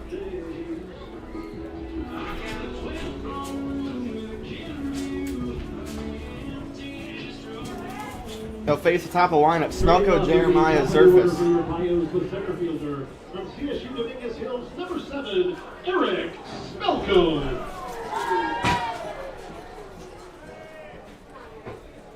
First pitch to Smelko is low. Galusha, 9 innings, a 6 ERA. Last time out, June 22nd, 2 scoreless against the Big Sticks with 2 strikeouts and no walks. Smelko ropes this one, pulled that foul, though, into the parking lot, skipping around a little pinball off the cars. 1-1 the count. Now again, reliever ERA is very, very skewed. 1-1's high because this is a perfect example. He saw 9 innings, Galusha has. One of his outings on June 7th, he gave up 5 earned in 1 inning. The others has just given up 1 earned run across 8 innings. As he gets Smelko to Send a high fly ball to center. Billingsley. Little late read. He dropped the ball. Smelko races for second. Billingsley took about 5 steps back and lost the ball and couldn't quite recover in time. And a huge, costly error for the center fielder, Billingsley. I mean, that was a can of corn. That puts the go-ahead runner on second base in the middle of this lineup. And little chance for Jace to get back in the league-leading RBI race here as Jeremiah steps in 2 for 2 tonight. And a hit by pitch. He's going to score on a bunt. He gets it down perfectly. Off the mound is Galusha, who gets it to first. A really impressive PFP. He gets this speedy Jeremiah, and Tony, desperate for a run, sacrifices probably the best hitter on this team. As Jace doing his job perfectly, getting the sac bunt down. And scored a 1-3, and a really, that doesn't score up in the box score. But a really nice play from Galusha to race off the mound and squat down to field it. And fire to first to get a fast runner. Going to third is Smelko. That sets the table for Zerfus. Infield playing in. Zerf 0 for 3 tonight. First pitch from Galusha. It's grounded up the middle. The bare hand stop by Galusha, and they've got Smelko in a rundown. They're going to tag him out. Zerfus goes to first. That was a hot potato ground ball off the bat of Zerfus. That Galusha, off his instinct, fielded it with his bare hand. Wow. Not something you see every day. Now with the infield in, if that got by Galusha, the Payos are winning this game. And Inagi is going to go check on Galusha. Don't think this is going to be a mound visit. He's got a huge smile on his face. What a play. Wow. Galusha really picking up Billingsley after that error. Fans, the Pioneers will celebrate our 5th season with our first fireworks show on July 1st. So score a 1-2-5 fielder's choice. One ticket gets you into both games and the fireworks show. For out number 2. Are now available at WNPioneers.com. And Smelko, no chance for him to get out of that jam. There was no way for him to know. Now, if you're Smelko, you're not always really going on contact because the infield was in, but anything up the middle, you're going. And that was hit really hard from Zerfus, and Galusha just knocked it down with his bare hand. I mean, that's just something you don't see every day. So here's Declan. Trying to put a ball in the gap here. Zerfus on first and 2 away. Declan takes strike 1. Looked like a heater with some movement. Might have been a slider. I mean, Galusha, that's twice this inning with some really nice PFPs. Chance to get out of it unscathed. Sweeping breaking ball away, other batter's box. And from a vacuum, leadoff man, Smelko, who's the #1 batter in this order, gets on a 2-base error from the center fielder Billingsley. And the Payos now not really in scoring position. 2-1, fastball upstairs. And really everything, it's been because of Galusha. Not just his pitching, but the defense. Coming off the mound on the bunt from Jeremiah, and then getting the lead runner at home on Zerfus's. Weiser sends this one on a line drive to right center. Right there is Bischoff. So a leadoff 2-base error puts the go-ahead runner on second base with nobody out. And the top of the order, Pio is unable to cash in. At the end of 6, we're still knotted up at deuces. We'll be right back. It's Pio's Baseball on KNEB.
So Charlie Deeds stays in this game going into the 7th inning. Just the 3rd time this year the Pios have had someone go into the 7th, and the 2nd time in a row. It's been Griffin Allen both times, and now Charlie Deeds. Again, in his last start, just get him a win. I mean, he's been here for 2 years, consistently brings high energy and laughs, and get him a win. Let's go, boys. They'll face Garrett Barkani Billingsley, 8-9-1. I would assume he's on a short leash. Misses high and up. 1-0 to Garrett, who is 0 for 2. I believe it was Ignacio Reynoso who was warming up. 1-1.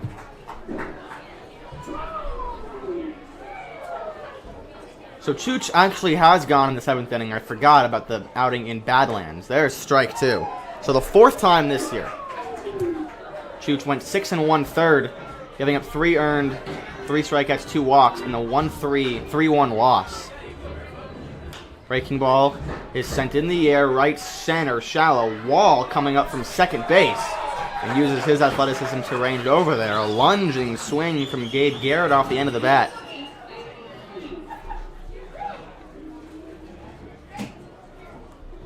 Score a pop out to the second baseman. Little blooper. Here's Barkani, the 9-hitter, 0 for 2. 6 for 34 on the season for him. 1-0.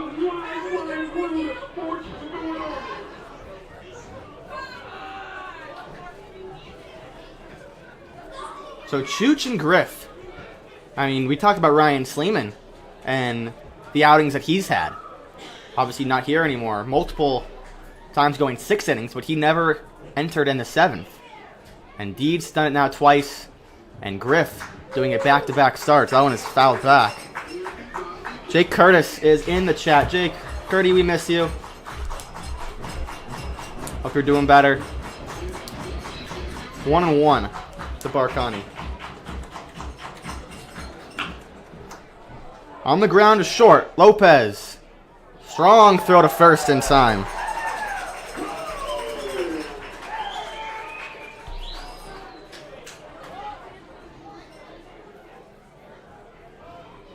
Deeds an out away from going 7 innings.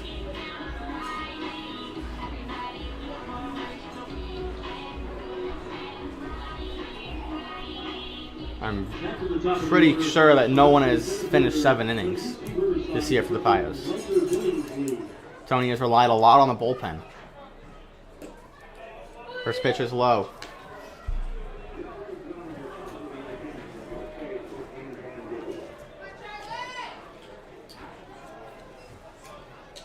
Billingsley pulls it on the ground, slow roller, Wall, fields easy play, and a 1-2-3 7th for Charlie Deeds. Now, I said last inning it might be it, but you never know. He goes 7 innings, a lot of hugs, he's done. He gets the hugs from his teammates. 7 innings, just 2 runs. And a really amazing performance for Chooch. Now get him some runs and get him a win. We'll be right back. Going to the bottom of the 7th. It's time to stretch here in Gearing. Tied at 2.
First pitch to Isaac Lopez to lead off the bottom of the 7th is a strike. Nate Galusha still in this game. Second inning of work for him. 0-1 to Lopez is tapped foul off his foot. Quickly 0-2.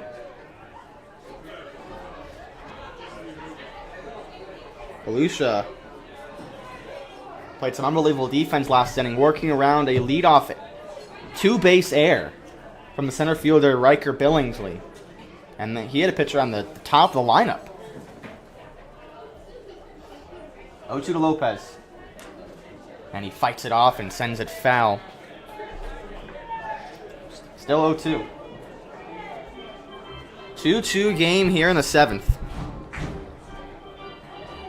Another close one in a really important series of games for both these teams. Spuds 2.5 back, still in contention, and the Pios just a half a game out. Here's the 0-2. Grounded foul.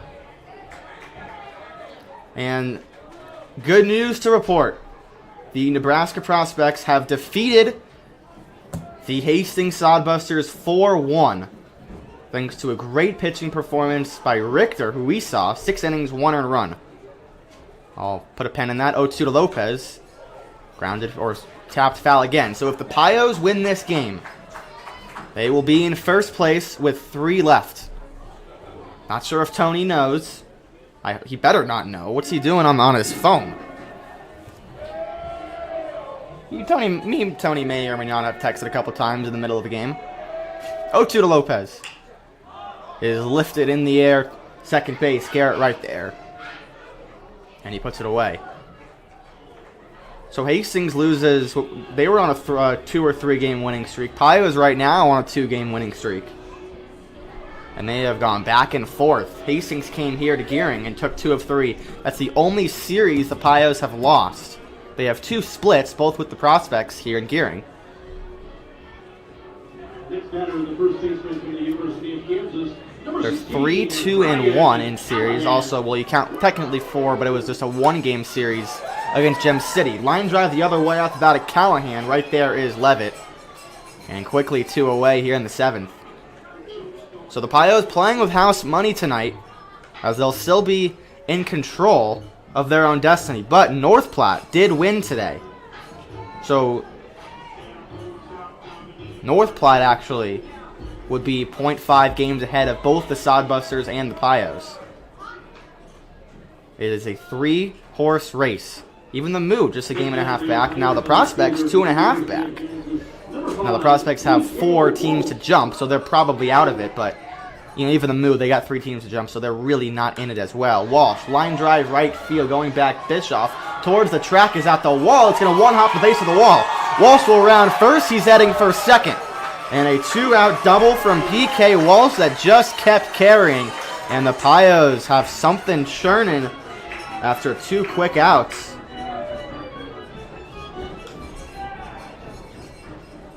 Here we go. They've done some damage with 2 outs tonight, but not enough. They've loaded the bases a couple of times with 2 outs, ended up leaving them loaded both times. It's a 2-2 ball game. That's the 5th hit of the night for the Pios. The Spuds with just 4. Nate Galusha, the pitcher, righty to righty. Jackson Wall steps in. First pitch. It hits him for the 3rd time.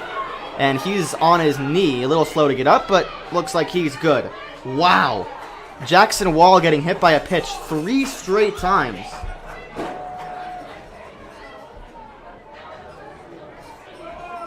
I mean, you just can't make that up. Galusha hits him once. Torres hits him twice.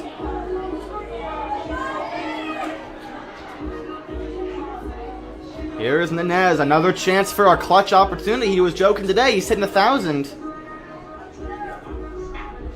in clutch situations. He was joking about it, but chance to come through once again, the returning Pio. Here is Nanez.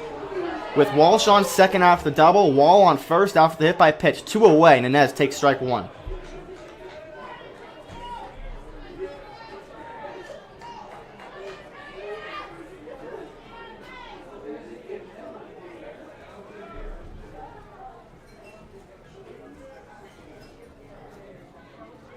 0-1.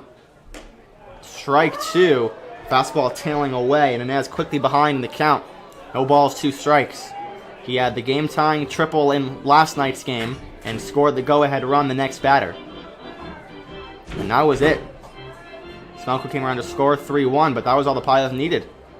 0-2. A tapper foul, staying alive. It was a fastball away.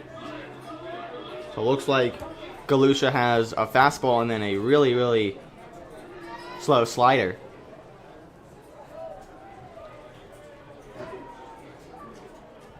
Mixing up his speeds very nicely.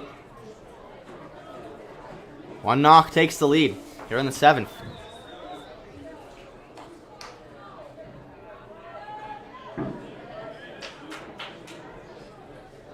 Oh, 2. Away. Good take from Nunez. Little Soto shuffle. Little bit. Very subtle. Adam Enyar loves to Soto shuffle. And swag. 1 ball, 2 strikes. Big spot for LT. Galusha delivers. Up and in. Almost hits him. Some chin music. Evens the count at 2.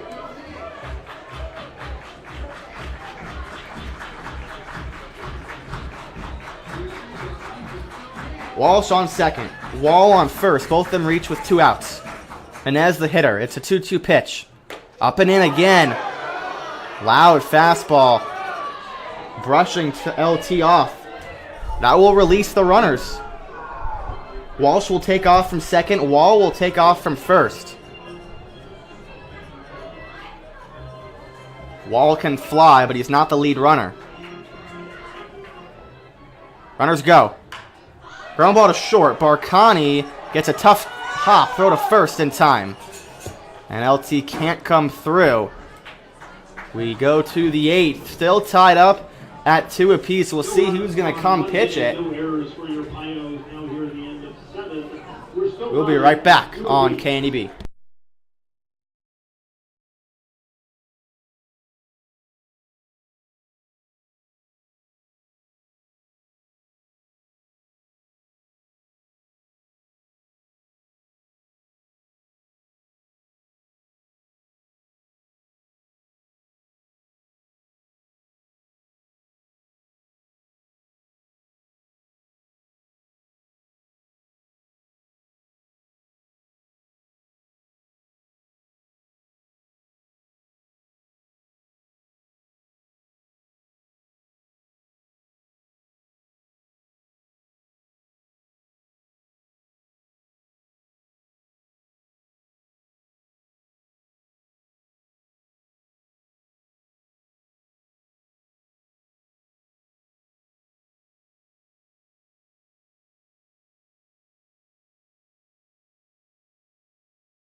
Here comes Ignacio Reynoso.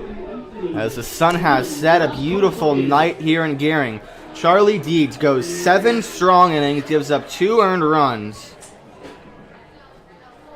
And since he gave up the home run, he only allowed 3 base runners. The next 3 2/3. And he really buckled down and gave Tony Garcia exactly what he needed in his last start. Chooch, we're going to bring him up after the game, as long as the Pios win, and talk to him, but we're going to miss him, and he has been a really, really great Pio. First pitch from Reynoso to Bischoff is strike 1. Reynoso's been up and down this year.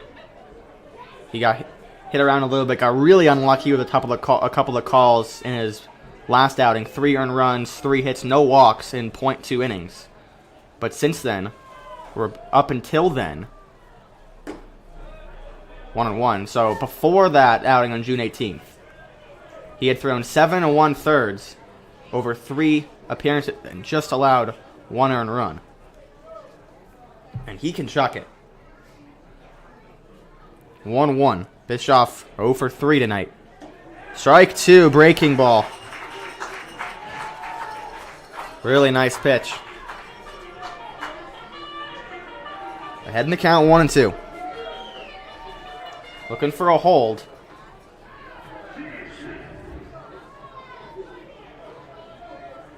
Here it comes. Upstairs. Scoring got started in the bottom of the second, a sac fly from Eric Smelko.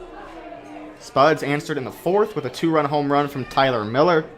And then in the bottom of the fourth, Pios answered right back with another sac fly from Eric Smelko. Pios have left a runner on base in every inning except the third. 2-2. Swing and a miss in the dirt, strike 3. A sweeping breaking ball from Ignacio Reynoso. And 1 away. A big strikeout.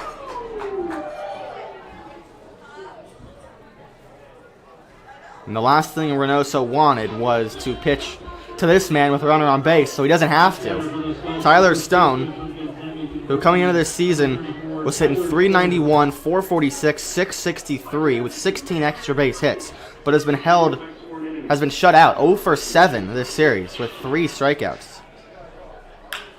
On the ground to second base, Wall to one knee, Fields fires way in time. 0 for 8, Tyler Stone. He has yet to go a series without a hit. And they have kept him in check. A couple of hard hit balls for him tonight, but never really a threat for any of those to drop.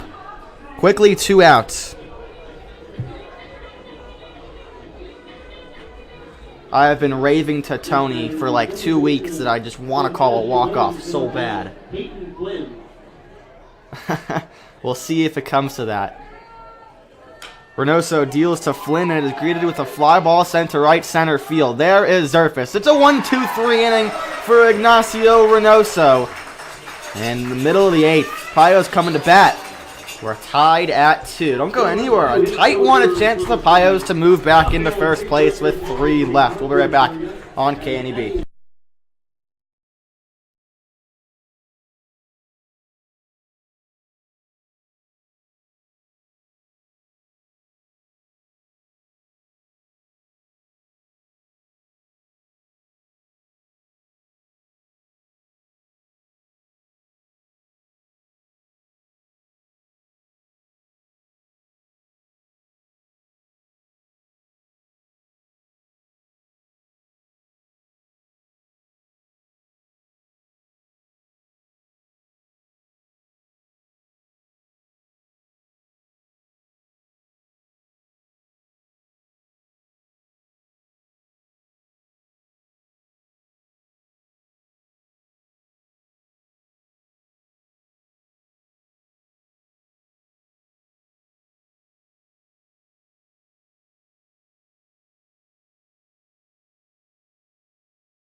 Still in this game is Nate Galusha. He'll face the top of the Pios lineup in the bottom of the 8th. First pitch to Smelko is a chopper to the right side. Garrett in the hole. Has to be quick. He does. 1 pitch, 1 out.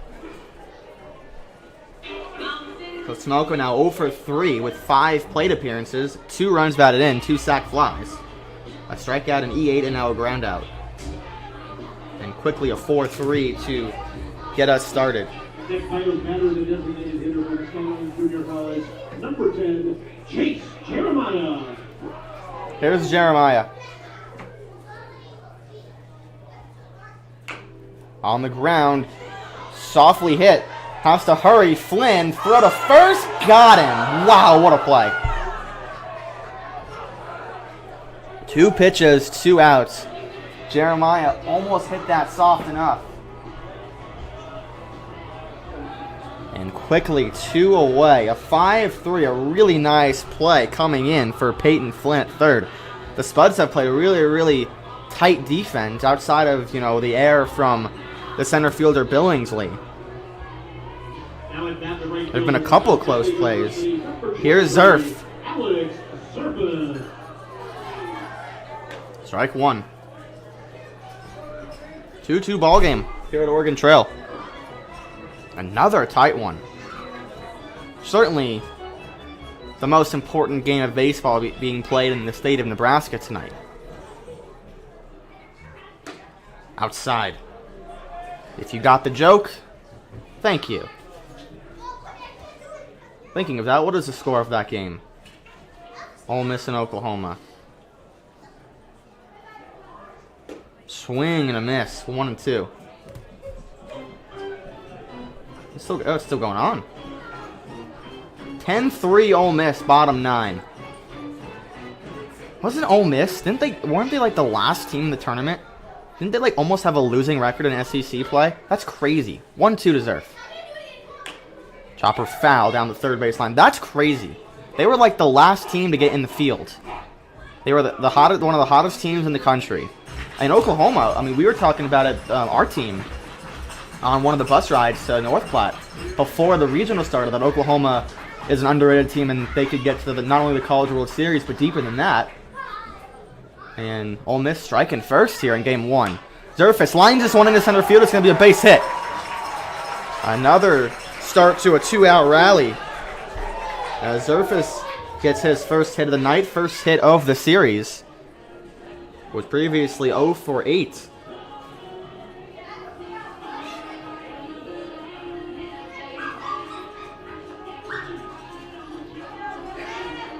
Here's Declan.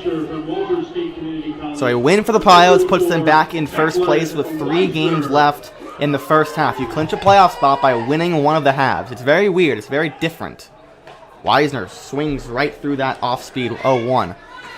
So the Pios desperately want to win the first half just like they did last year. You can chill for the second half, focus on some other things, and know that you're going to be in the playoffs.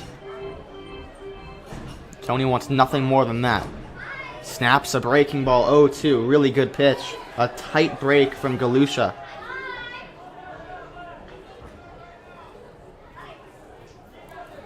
And Wisner quickly behind 0-2.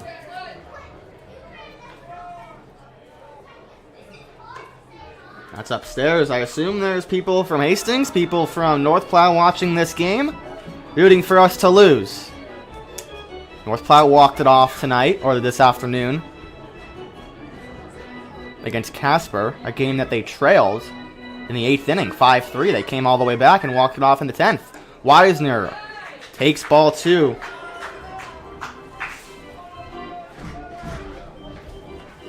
He works himself back in this count. Reduces from Galusha in his 3rd inning of relief for Torres. Wisner sends this one on the ground to the left side. Flynn coming in. Long throw. Not in time. And the big catcher beats it out. Some wheels from Declan Wisner. An infield single. Back-to-back singles from Zerfus and Wires. And that brings up Lopez. Hottest hitter on the team, 5-game hitting streak. Coming into this one, he was 8 for 16 in that span. And get this, he has a really hard hit line out, a really hard hit ground ball, and another hard line out on his ledger tonight. He has hit the ball hard almost every time. He's 0 for 4. And he takes ball 1 in the dirt. But a huge chance for him to give them the lead. I mean, just a huge opportunity. So it's sent to the top of the 9th with the lead. Adam Enyart is in the bullpen. No Paul Panduro tonight, I assume. Lopez, line drive, foul ball, slicing out of play. Just tardy on it. Good approach to go with it the other way, and just a little bit late.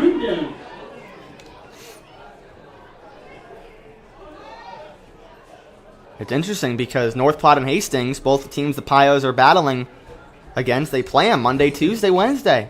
One against North Platte, and then one against Hastings on Tuesday. That matters for the first half. Lopez takes upstairs. It is really interesting, though, that the Pios play a series in Hastings, but only the first game counts for the first half. So one game in that series matters a lot more than the other games in the series. Pios haven't been to Hastings yet. It'll be their third trip to North Platte. 2-1 to Lopez. Line drive, center field. It is down and into the gap. Coming around third, here comes Zerfus. He's going to score. Isaac Lopez gives the Pios the lead in the 8th inning. They lead 3-2. And a 2-1 shot the other way. What an approach from Isaac Lopez. He was due all night. And he breaks through in the bottom of the 8th with 2 outs. Back-to-back-to-back hits with 2 outs in the 8th. Gives the Pios the lead. Going first to third was Declan Weiser, and they finally break through against Nate Galusha. The hottest hitter on the team, extending his hitting streak to 6 games. And the Pios are in the driver's seat here. Long conference on the mound. It'll be Ryan Callahan due up the lefty.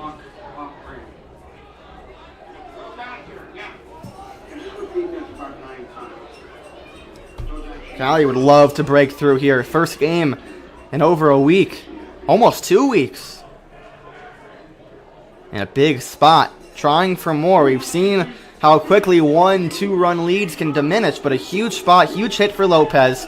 But again, runners to the corners, 2 outs. They get 3 straight hits with 2 outs here in the 8th. And Declan Weiser, talk about that. Beating out that infield single. Setting the table for Lopez to finally break through and shoot one in the right center field. Here's Callie. With Weiser on third, Lopez on first. Righty to lefty. Callie grounds this one to the right side for Garrett. And I'll pitch 1 out. But the damage has been done. With 2 outs, the Pios string together 3 consecutive singles and take the lead 3-2 in the bottom of the 8th. Who's going to pitch in the 9th? I believe it's going to be Adam Enyart. We'll see when we come back. Pios looking to slam the door in the top of the 9th. Don't go anywhere. It's Pios baseball. They're playing for first place on KNEB.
Top 9. Here comes the kid, Adam Enyart. The two-way player headed to St. Mary's in the fall.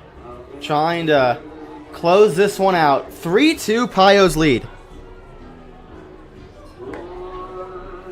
They finally get to Nate Galusha, who recorded 2 quick outs on 2 pitches in the 8th. And then back-to-back-to-back singles from Zerfus, Weisner, and finally Lopez. What a game.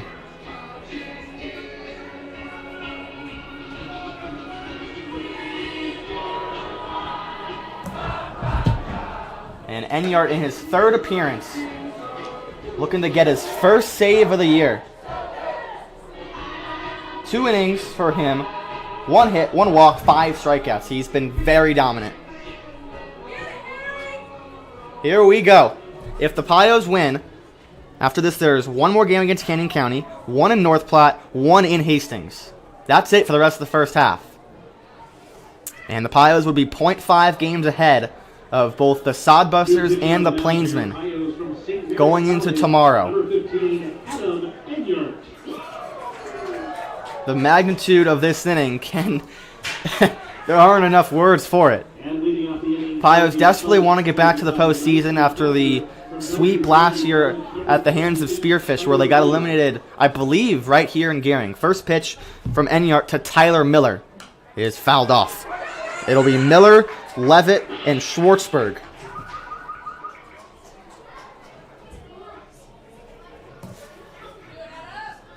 So Enyart gets here about a week and a half ago. And now in the biggest spot possible. Swing and a miss. Blew it by him. He's a hitter with some serious exit velo. And a pitcher with some serious fastball velo. He does it all.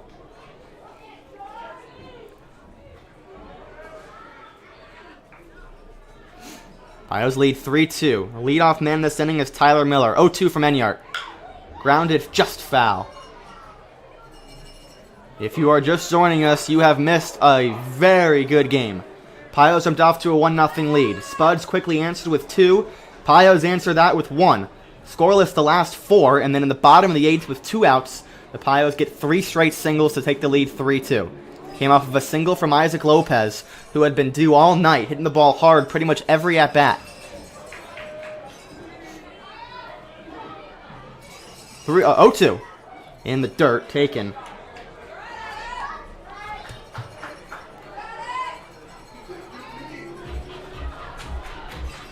Miller hit the home run in the 4th. That's it for the runs. Hit the 2-run home run. Also a pop-out and a walk. 1-2.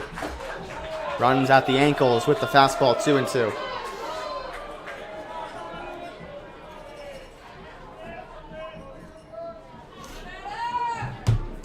Deuces from the 17-year-old Enyart. Grounded foul. He'll be the only... He's really the only player on the team that I can technically call the kid. He's 17 years old. He just graduated high school like 2 weeks ago. I mean, it's unbelievable coming in and, you know, the bat's been a little slow, but like it's his first. I mean, he's coming in throwing what, 87, 88, striking everybody out. And now Tony has the faith in him to get this huge save with Paulie unavailable after the inning last night. 2-2. Enyart deals. A flare in the air right to Nenez at 3rd. Easy pickings, 1 out. Enyart jammed him. And a really nice pitch with 2 strikes. So Miller extended his 8-game hitting streak with that home run. He's, other than that, 0 for 2 tonight. So he's 1 for 3 with a walk and 2 ribbies. Here comes Mason Levitt, 1 for 3. 7 for 30 on the year. Enyart deals away with the fastball 1-0. The blood pressure is going, and I'm just in the booth. Can only imagine the mindset on the dugout, or in the dugout on the field. There is a nope, it's not a strike. It misses outside. That was a little questionable. I don't know. 2-0. Definitely got ahead of myself. Spuds with just 4 hits. Quickly 3-0.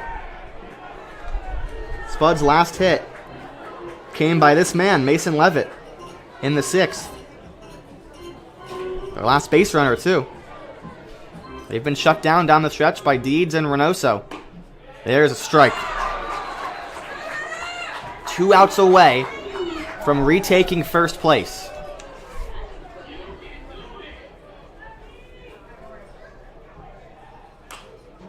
Flash foul out of play.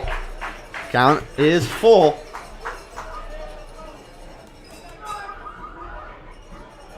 Can only imagine what's going through Enyart's mind right now. For him, it's probably just, you know, two simple outs. It's unlike any other out. Fouled away. He got Levitt leaving the zone on that fastball just on the corner. Looked like a ball. But Levitt does a nice job of battling it out. Here we go. Enyart working quick. Full house. Pitch. Swing and a miss. Blew it by him. 1 out away. And there's that live fastball from Adam Enyart.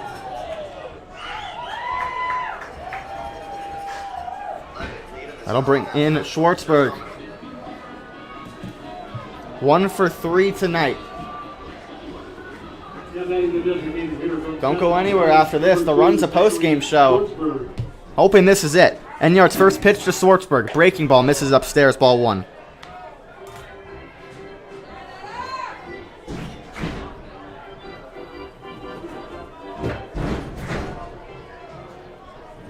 One-0. In the air, down the right field line, slicing foul. Enyart gets one over, and Schwartzberg tardy, 1-1.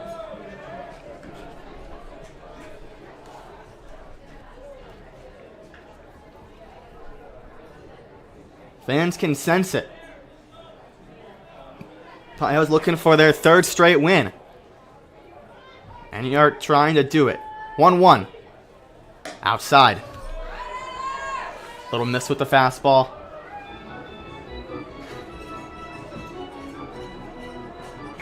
Top 9, 3-2 game. 2 outs, 2-1 count to Zachary Schwartzberg. Enyart, the windup and the delivery home.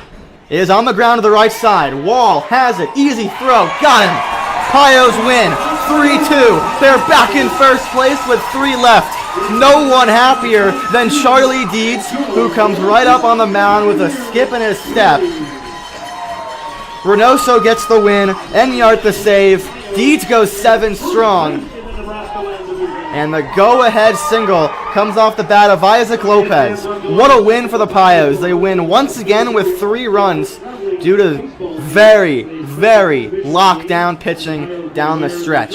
Just 3 runs allowed in 18 innings against the Spuds so far this series. They win the series and will look to sweep tomorrow. But for now, they're back in first place. When we come back, Run's a post-game show. Don't go anywhere. We'll talk to Charlie Deeds. We will talk to Isaac Lopez. This has been Jake Circus from Morgan Trail Park Stadium saying we'll see ya in just a little bit.